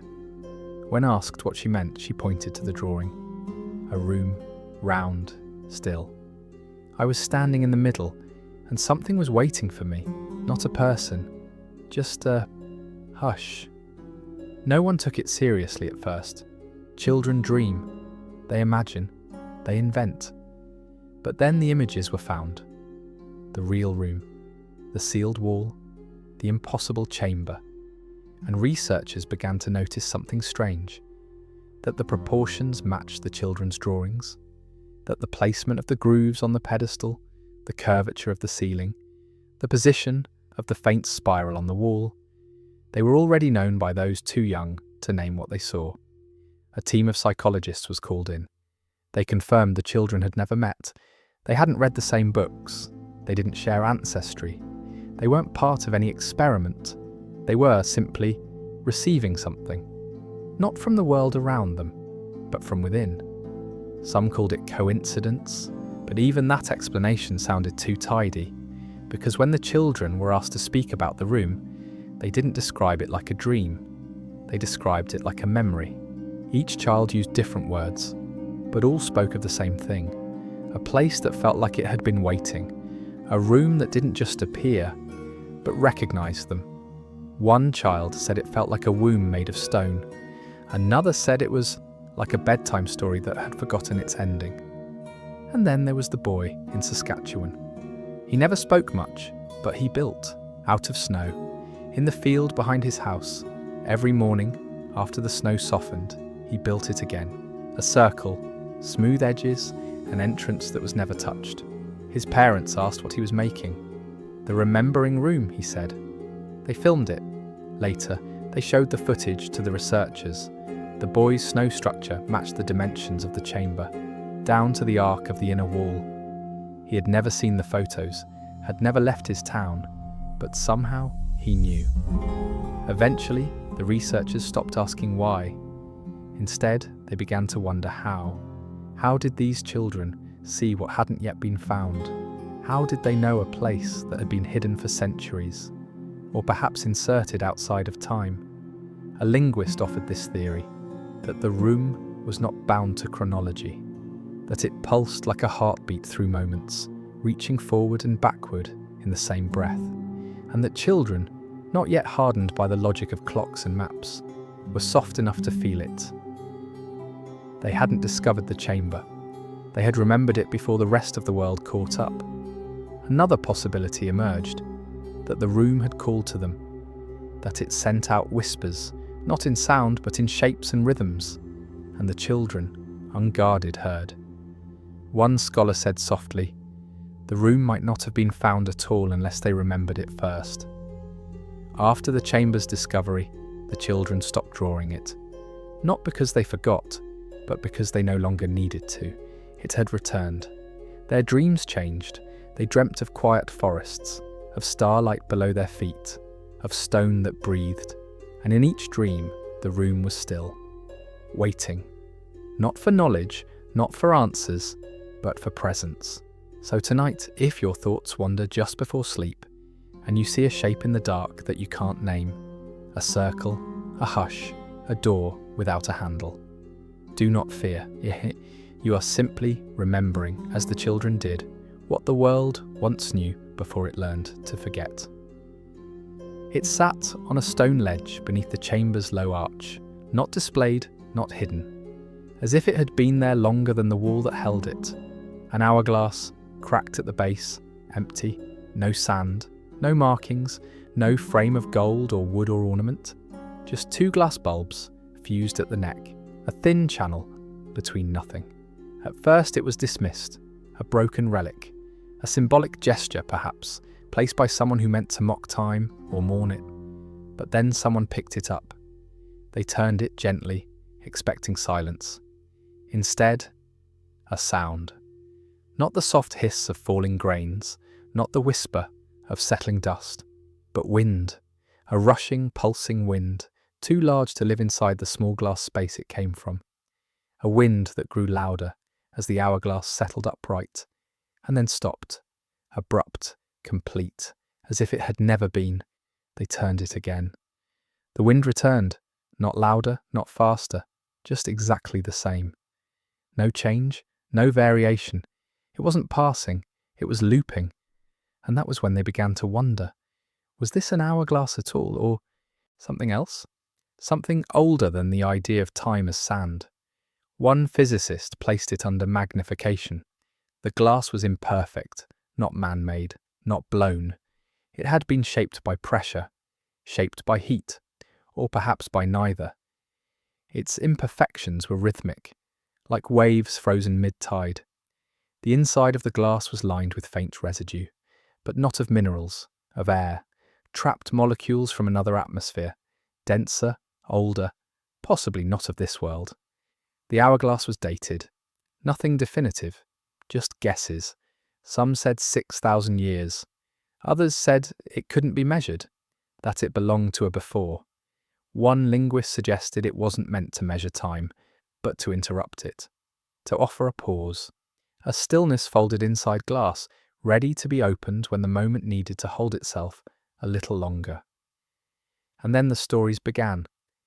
A man touched the hourglass and found that a minute passed, but the candle beside him had not burned. A woman turned it over and sat for what felt like an hour, only to find that no one else had moved. A child held it to his ear and said, "It's breathing backward." No one knew what to do with it, so they didn't do anything. They left it where it had been found. But they began to treat it differently. Not as an artifact, as a threshold, because time behaved oddly in the chamber after that. Watches slowed, conversations bent. People lost track of whether they'd spoken aloud or only meant to. One man said he had a thought, and then felt as if it had already happened long ago. A soft ripple in the air, a pause that stretched like dusk at the edge of winter. The hourglass remained silent unless moved, but when it turned, always that same wind. A rushing, not from within, but from elsewhere. From a place not marked by clocks or calendars, but by breath, and weight, and knowing.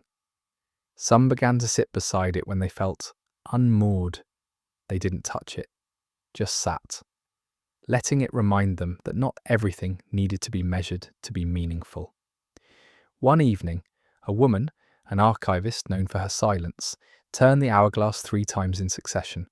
Wind, wind, wind. She closed her eyes and whispered, "I'm not asking to go back. I just want the moment to stay still." The room softened. The stars beneath the floor seemed to blink slower. A breeze moved through the chamber, though every door remained closed. When she left, she said the quiet followed her. For days, as if the hourglass had poured stillness into her hands, and she hadn't yet let go. Later, a philosopher left a note beside the ledge. It read, "This is not a clock. It is a kindness." And perhaps that's all it ever was. Not a device, not a relic, but an offering. A small, weightless vessel that let time step aside so we could breathe more deeply. So tonight, if time feels heavy, if the hours tangle, if you long for a moment not to pass but to rest beside you, close your eyes and imagine an hourglass with no sand, only the hush of wind inside the shape of stillness. It will not count the seconds, but it may just carry you gently into the space between them. It was first noticed on a piece of plain paper, tucked into a researcher's notebook. She hadn't placed it there. She hadn't written on it. And yet, when she opened the notebook that morning, there it was, a single line, penciled in soft strokes, the kind that press just deep enough to leave texture. "We are what you forgot to become." She stared at it for a long time. Something about it felt familiar. Not the words egged it, the weight of them. She asked her colleagues. No one claimed authorship. No one remembered seeing it before. They assumed it was an accident, a phrase scribbled in sleep, a forgotten note from another project. Still, they photographed it, filed it away, and then, the next morning, it happened again. Same notebook, same paper, but the sentence was different. "We are who you almost were." The graphite was fresh, the indentation pressed anew. No hand had been seen, no pencil found nearby. They ran tests, analysed the stroke pattern. It was clearly human. Not printed, not mechanical. But whose? The notebook was placed under surveillance. A motion camera, infrared, time-lapse, nothing. And yet, by the next morning, we are what waits when you forget your name. The researcher stopped writing in the notebook altogether. She began to speak to it, not as an object, as a presence. She would sit in the chamber, place the notebook on her lap, and whisper, "What are you trying to tell me?" Sometimes nothing would happen. Other times, a new line would appear, each time slightly altered, not a repetition, an evolution. "We are not your past, we are your echo. You built us when you chose silence. We remember the version of you that did not vanish." The messages were not warnings, nor were they answers. They were reminders of something deeper, something unspoken. Each line felt like it had been etched not in graphite, but in shadow, as if someone, or something, knew what you had tried to become, and gently offered back the shape of it. When someone tried to erase the message, the pencil lifted cleanly, but by the next sunrise, the page was no longer blank. A new line. Erasure is not forgetting. It is an invitation. It became clear. The graphite wasn't behaving like graphite. It was behaving like memory. Software persistent, changing shape with each return. A neurologist visited. She ran her fingers over the paper, felt the grooves, felt something in her chest stir. She said, "It's not just writing, it's listening to how we read it." Another researcher drew a line across the message, not to destroy it, but to mark it, to interrupt its rhythm. The next morning the graphite returned, but now curled around the line, weaving through it, as if responding, as if adapting, and the words said, "We are not fragile, we bend with you." It no longer mattered who or what was writing. The messages were not from an author. They were from a memory that had shape and will and the patience of stone. A young intern, curious and unafraid, took the notebook one night, sat in the corner of the chamber, closed her eyes, and wrote blindly. When she opened the notebook, she found her writing gone, replaced by a single sentence. "You already know the ending. You just haven't become it yet." She didn't write again after that. She only returned to sit, quiet, still, listening. They began to call the graphite the voice, not out of fear, but out of recognition. Because whatever it wasn't reaching out. It was reaching in, into each reader, into the possibilities left untouched, into the self that had almost taken root, but never bloomed. And as more people read the messages, they began to hear them, even when the pages were blank. Not as sound, as echo, a murmur beneath thought, a sentence that formed just as the world grew quiet enough to hold it. One visitor sat down, held the notebook to her chest, and whispered, "Who are you?" No graphite appeared, no message etched, but later she told the others, "I heard myself answering." No one questioned it, because by then they all understood.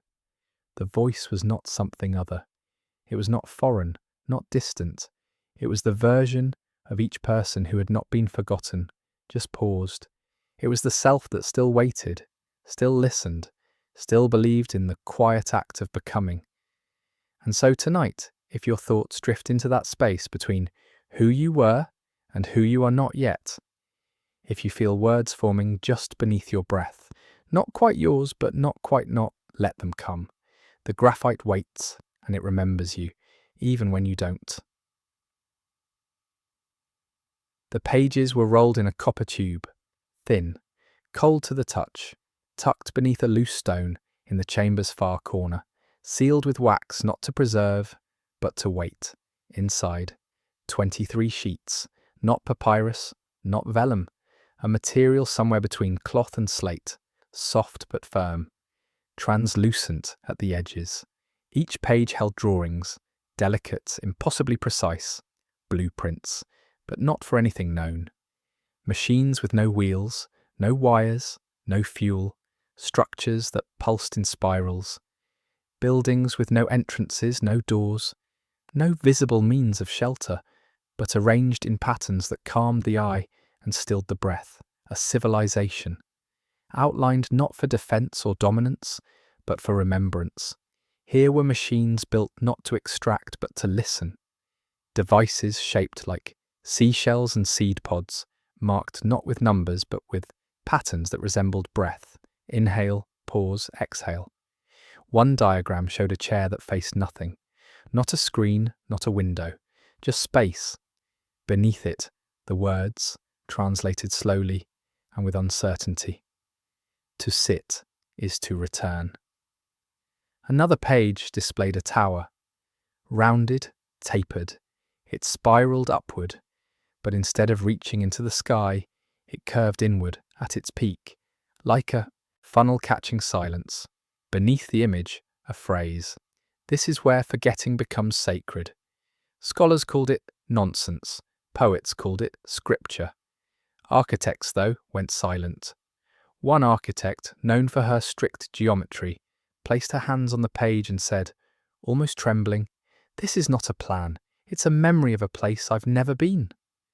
The blueprints were unlike anything seen in human history. No sign of military function, no markets, no currency. Instead, amphitheatres shaped like blooming petals. Rooms that changed size depending on who stood within them. Walkways that curved just enough to slow the feet into stillness. This was a world not engineered for production. It was designed for presence, for remembering. Remembering what? That question remained unanswered. But the feeling in the room shifted after the blueprints were found. Not with urgency, with reverence. As if the chamber itself recognized the pages, as if they had always belonged. When scanned, the drawings emitted faint signals, not sound, not electricity, just pulses. Like heartbeats, too low for the body to detect, but too steady to dismiss. One researcher wore a monitor while holding the pages. Her pulse slowed. Her breathing deepened. She said the diagrams felt like lullabies drawn in ink. Each page was examined. No author's name, no mark of origin. But on the back of the final sheet, pressed into the material in the softest possible graphite, a single line: "We designed this for who we could have been." Not bitter, not mournful, just patient. As though the designers hadn't given up, only paused, waiting for us to catch up, to remember. A philosopher offered this thought: perhaps we were meant to evolve toward memory, not invention. A different kind of progress, not higher, not faster, just deeper. Each machine, each building, each space suggested no task, no labour, only intention. A society where the most advanced technology was the ability to hold still and listen to what we were forgetting.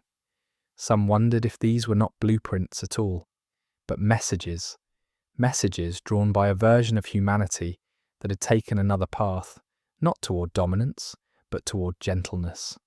A fork in the road we never saw, but could still choose. One night, the pages were spread across the floor, lit only by candlelight. Visitors walked among them barefoot, in silence, not reading, not analysing, just being with them. Later, one woman said, "It felt like the plans were breathing, not to be built, but to remind us of what we could build inside ourselves." Since then, the blueprints have remained untouched, not hidden, just left alone. Because to see them is enough. To know they exist, to know someone, somewhere, or some version of us, once imagined a world not built on fear, but on remembering. So tonight, as your thoughts settle, as the world slows its turning beneath your blanket, if you see a spiral, a tower curving inward, a chair facing nothing but peace, let it come. You're not imagining it, you're remembering it, and maybe, just maybe, you're still becoming who it was drawn for. Not everyone spoke of it. Some stayed silent, felt it might be foolish to admit, felt it might invite something they weren't ready to name, but slowly, over months, the stories came forward. Quietly, almost apologetically. I think it came home with me. Not physically, the chamber remained where it always had, anchored in its stone, in its silence. But something followed. Not a haunting, not a presence that frightened, something more like a reminder. One visitor said she dreamt of the room every night for a week, but it wasn't the same room. It was her own kitchen, only rounder, quieter. The light moved across the tiles the same way it had in the chamber. The dust settled in familiar spirals, and when she woke, the bowl on the counter had turned slightly, facing her. Another man swore that the grooves on the pedestal appeared in the condensation of his bathroom mirror, not drawn, just there, briefly. Gone by the time he finished blinking. A child traced stars on the fogged window of a car, murmuring, "The floor lights came with me." His parents hadn't spoken of the room to him. They began to notice that objects in their home, arranged themselves more often in circles. Not obviously, just enough. A lamp slowly turned on its own. Books leaned into an arc. A teacup sat exactly where no one remembered leaving it, centered perfectly on the table, as if waiting. They weren't the only ones. Across cities, across continents, people who had once stood in the chamber began to feel its echo. One woman found a strange symbol in the flour spilled on her counter. A soft spiral, the kind she couldn't have made. Not while walking past, not while reaching for the salt.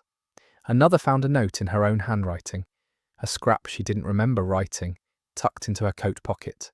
It read, "You are still inside, even when you leave." The handwriting was hers, but the voice wasn't. People began calling it the imprint, not a mark left on them, a mark left with them, a kind of memory that didn't stay in the brain, but in the space around them, in corners, in light, in silence.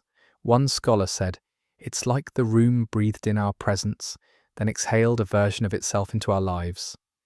Visitors who returned to the chamber said it felt both familiar and subtly changed, as though the room too had visited them and come back slightly different. The space began to feel more personal, more knowing, not universal, specific. One man who had recently lost his mother sat at the edge of the room and wept. He didn't speak, but later he said the dust beneath him settled in the shape of her handwriting. Another felt the air shift exactly the way it used to in his grandmother's house, when someone lit a candle for no reason at all.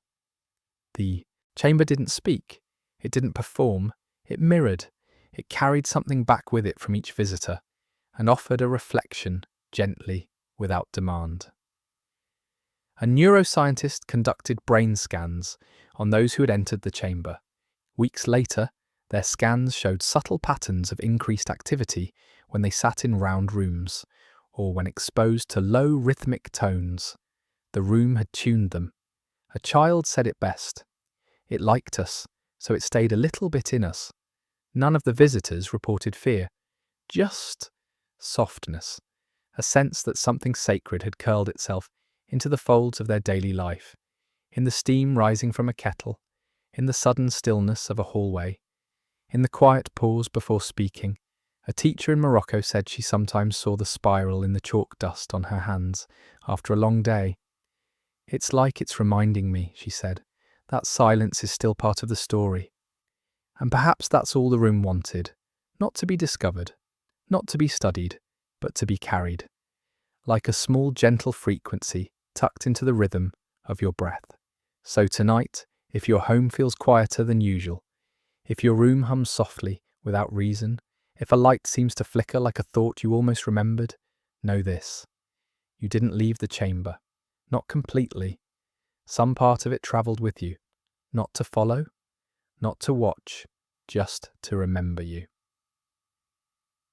It began with a vibration, not sound, not music, just a hum, low and patient, like a thought just beneath waking, only on certain nights, never at noon, never in storms, only when the sky was quiet and the moon hovered just between phases. At first they blamed machinery, old pipes, faulty lighting, but nothing explained the pattern. Because it wasn't random, it came in intervals, soft pulses, then pause, then a second tone, deeper, almost felt in the ribs rather than the ears, a tone that resonated more than it rang. Engineers were called. They placed monitors across the chamber. The frequencies defied replication. No instrument could mimic it. It wasn't sound waves in the conventional sense. It was directional, coming from nowhere and everywhere, like the stone had learned to hum. And then, on the 12th night, it changed. The tones began to layer. Not chaotic, not dissonant, harmonic, each layer folded into the other. Soft chords that shaped air like breath. A linguist leaned against the wall and whispered, "It's not language, but it's invitation." Others heard it too. Not with their ears, with their bones. One woman placed her hand against the chamber's curved wall and wept. She didn't know why. She only said afterward, It felt like someone had finally answered. What had the room answered? That remained unclear, but the vibrations were not accidental. They came only when the chamber was empty, or when a person sat very, very still, as if the room had learned not just to echo, but to respond. A technician left a recorder inside one night. When he played it back, the device had captured nothing, only silence, but he swore he heard something while listening, something not on the tape, but just behind it, a phantom echo, almost like breath pressed through stone. The team began sleeping closer to the chamber. They reported dreams with soundscapes they couldn't describe, voices in chords, phrases in frequencies. One dreamer said, "It didn't talk to me, it talked around me, and I understood anyway." The frequencies were mapped. They followed no known linguistic patterns, no Morse, no binary, but they weren't meaningless. They shifted when someone whispered to the chamber. They pulsed when names were spoken. They quieted when someone cried, as if listening, as if learning. One night, a boy placed his palm on the floor. He sang a single note, soft, uncertain. The chamber replied. A deep tone nearly matching his. Not mocking, not mimicking, harmonizing. He tried again. A higher note. The chamber shifted, a tone that complemented, not mirrored. It was the first time anyone described the room as singing with them. Not alone, not apart, together. From that moment, the researchers no longer asked what the room was. They asked who it had been waiting for. Some believed it wasn't communicating at all, just resonating with the emotions carried in. Others disagreed. One physicist compared it to a tuning fork. It's not just vibrating, it's recognizing. Recognizing what? They weren't sure, but certain words triggered patterns. Whispering, return, produced a low, steady pulse. Whispering, remember, made the air vibrate at the walls. One night, a woman who'd lost her sister sat quietly in the centre. She whispered, "I miss you." The tones began. Low, layered, gentle. She said it felt like arms around her. Not physical, but real. She called it the most honest reply she'd ever received. From that point, the chamber became less artifact and more presence. It didn't demand worship. It didn't claim to know. But it answered. Softly. Always in tone, never in words. Because the room did not speak our language. It spoke ourselves, reflected in vibration. A frequency of feeling, of longing, of arrival. Some said it was the chamber's way of reminding us that we, too, were instruments, that our voices weren't just sound but shape, resonance, that listening was a kind of becoming. So tonight, if the world feels silent, if the walls seem to breathe when no one is watching, if the air hums softly, without source, it may be the echo of something you once whispered, finally returning as song, and you do not need to understand it.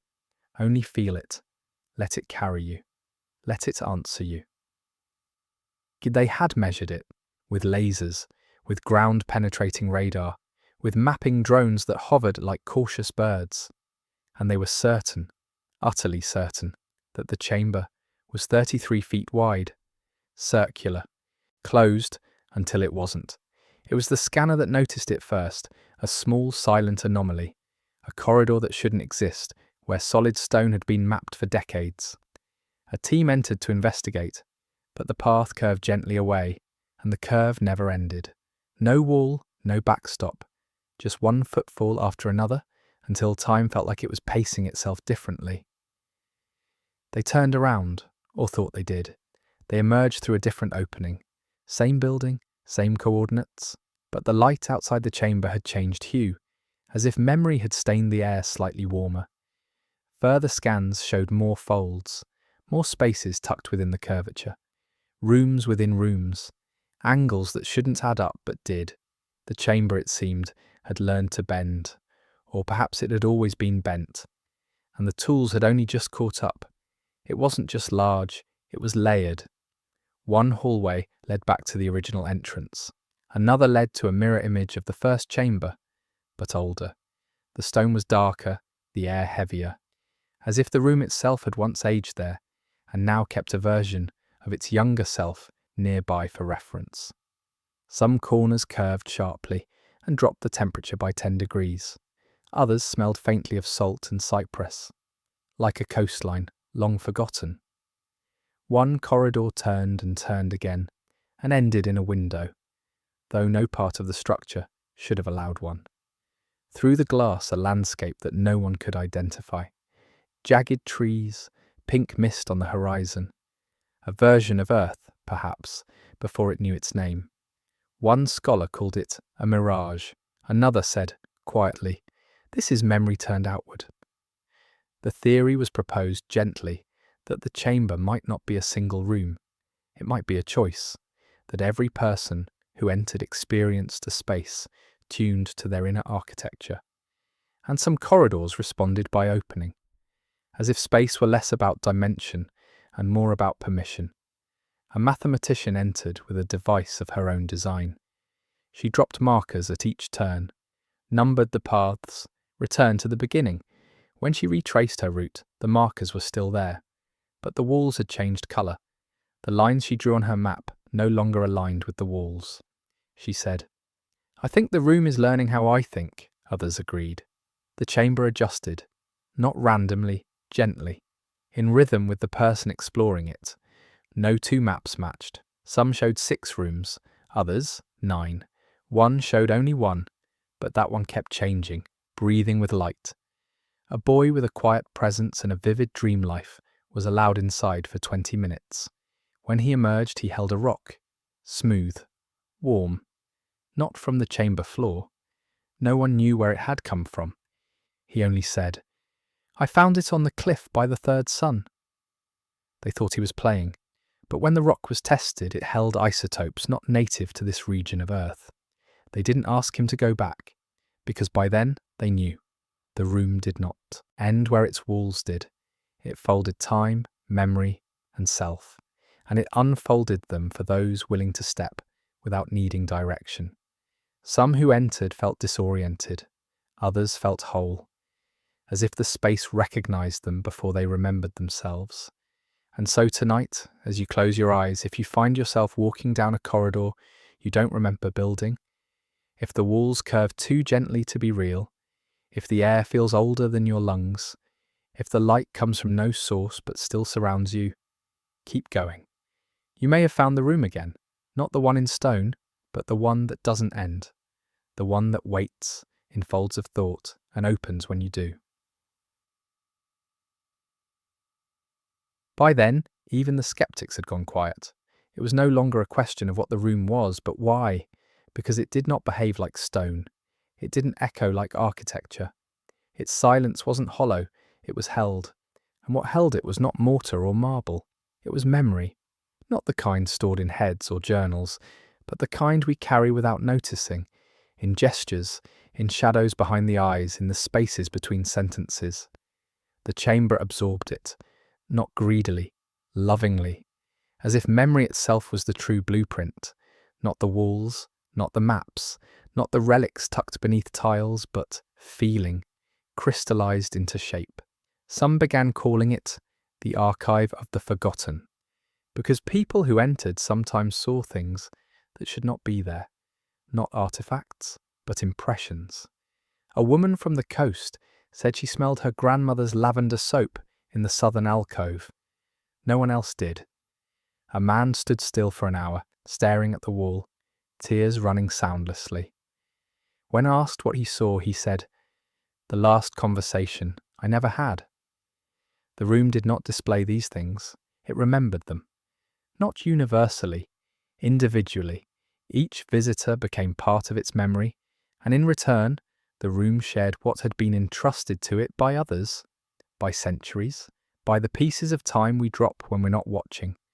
Some researchers called it a psychic phenomenon, others an emotional mirage, but neither term captured what happened when someone knelt down in silence and felt the shape of grief settle like dust along their shoulders. Not sadness, not heaviness, just a soft knowing that they were not the first to feel the ache they carried. It was as if the room was made not of stone but of shared absence, the kind of absence that unites people more deeply than presence ever could. A linguist traced their finger along a seam in the floor and whispered, "It's not the objects it holds, it's the intentions behind them." And they were right, because objects sometimes appeared, and just as often disappeared. A feather, a child's ring, a scrap of ribbon tied in a knot no one could undo. None of these were documented in official logs. None remained long. They surfaced when someone needed them, and when that need was met, they dissolved back into the quiet. It was not a museum, it was not a shrine, it was a listening, a vessel of loss, not to trap it, but to hold it, until the one who needed it was ready to return. One corridor had a wall that changed texture based on who touched it, rough for the restless, smooth for the mourners, cool for the ones still deciding what to feel. The chamber did not judge, it did not heal, it remembered, and through remembering, it let others remember too. Someone once whispered, as they placed their forehead to the wall, "I didn't know I still loved him," and the wall warmed, just a little, enough to remind her that memory is not just a record, it is a return, as if every forgotten thing, every unspoken word, every lost intention had gathered here over centuries, woven gently into the curves and corners, waiting, not for attention, not for fame, just for someone to notice that they were never really gone. And so tonight, if a scent lingers a little longer than it should, if a memory surfaces just before sleep, one you haven't thought of in years, don't be afraid. That may be the chamber gently exhaling through your thoughts, reminding you that nothing is truly lost, only resting, only remembered elsewhere, until you're ready to find it again. Not every truth can be published. Not every discovery wants to be known. Some truths are too wide for language, too soft for headlines, too sacred for certainty. And this chamber, this impossible remembering space, was one of them. Because what do we do with a truth too big for textbooks? Do we catalogue it, clean it, fit it into neat paragraphs? Or do we kneel before it, quietly, and let it change us? No announcement was ever made, no public article, no press release, only small shifts. A scientist who once doubted everything now spends an hour each morning in stillness. A linguist rewrote his life's work, not to explain the room, but to soften the language we use with one another. A historian stopped asking what year something happened, and started asking why people remembered it the way they did. The room had not given them facts, it had given them reflection. It had held up a mirror made of silence, and in it each person saw something they hadn't been looking for. Not revelations, not prophecy, just a quiet expansion, a widening of the soul. And then the question came, should we close it? Some said yes, too strange, too unsolvable, too easily misunderstood. Others said no, that it was not a door to shut, but a breath to carry. In the end, it was left untouched. Not forgotten, not forbidden, just allowed to be. Visitors stopped arriving in droves. The teams disbanded. No fences were built, no guards were posted, but people still found it. A traveller seeking nothing, just following the wind. A child chasing a bird that vanished between two trees and never re-emerged. An old woman who had once dreamed of a round chamber, but never told anyone until she stepped inside and recognised the curve of the light. They didn't always know what they were entering, but when they left, they carried something. A new patience, a softer gaze, a question whispered to no one. What if there's more? Not more proof, not more data, more being. Because the room didn't just change how we thought, it changed how we felt. It made us slower, more careful, more attuned to what went unsaid. And that, perhaps, was the true gift. Not answers, but attention. Not knowledge, but care. Because when something listens that deeply, you begin to listen too. To wind, to silence, to each other. And maybe, just maybe, that was all the room ever wanted. To be met, to be felt, to be remembered, not with facts but with feeling. And now it waits, still and curved, folded into the earth like a thought no one finished. It does not glow, it does not call, it simply remains. And so do we, changed, gently, without needing to explain why. And tonight, as you close your eyes, let this be enough, that there is a place that holds what we forget, what we feel, what we might become if we remember to be still. And in your dreams, if a corridor curves softly, if the walls hum in recognition, if the air feels like a memory, don't be afraid. You may have returned, not to a place, but to a truth that does not need to be spoken to be known. A truth that shaped us quietly and always will.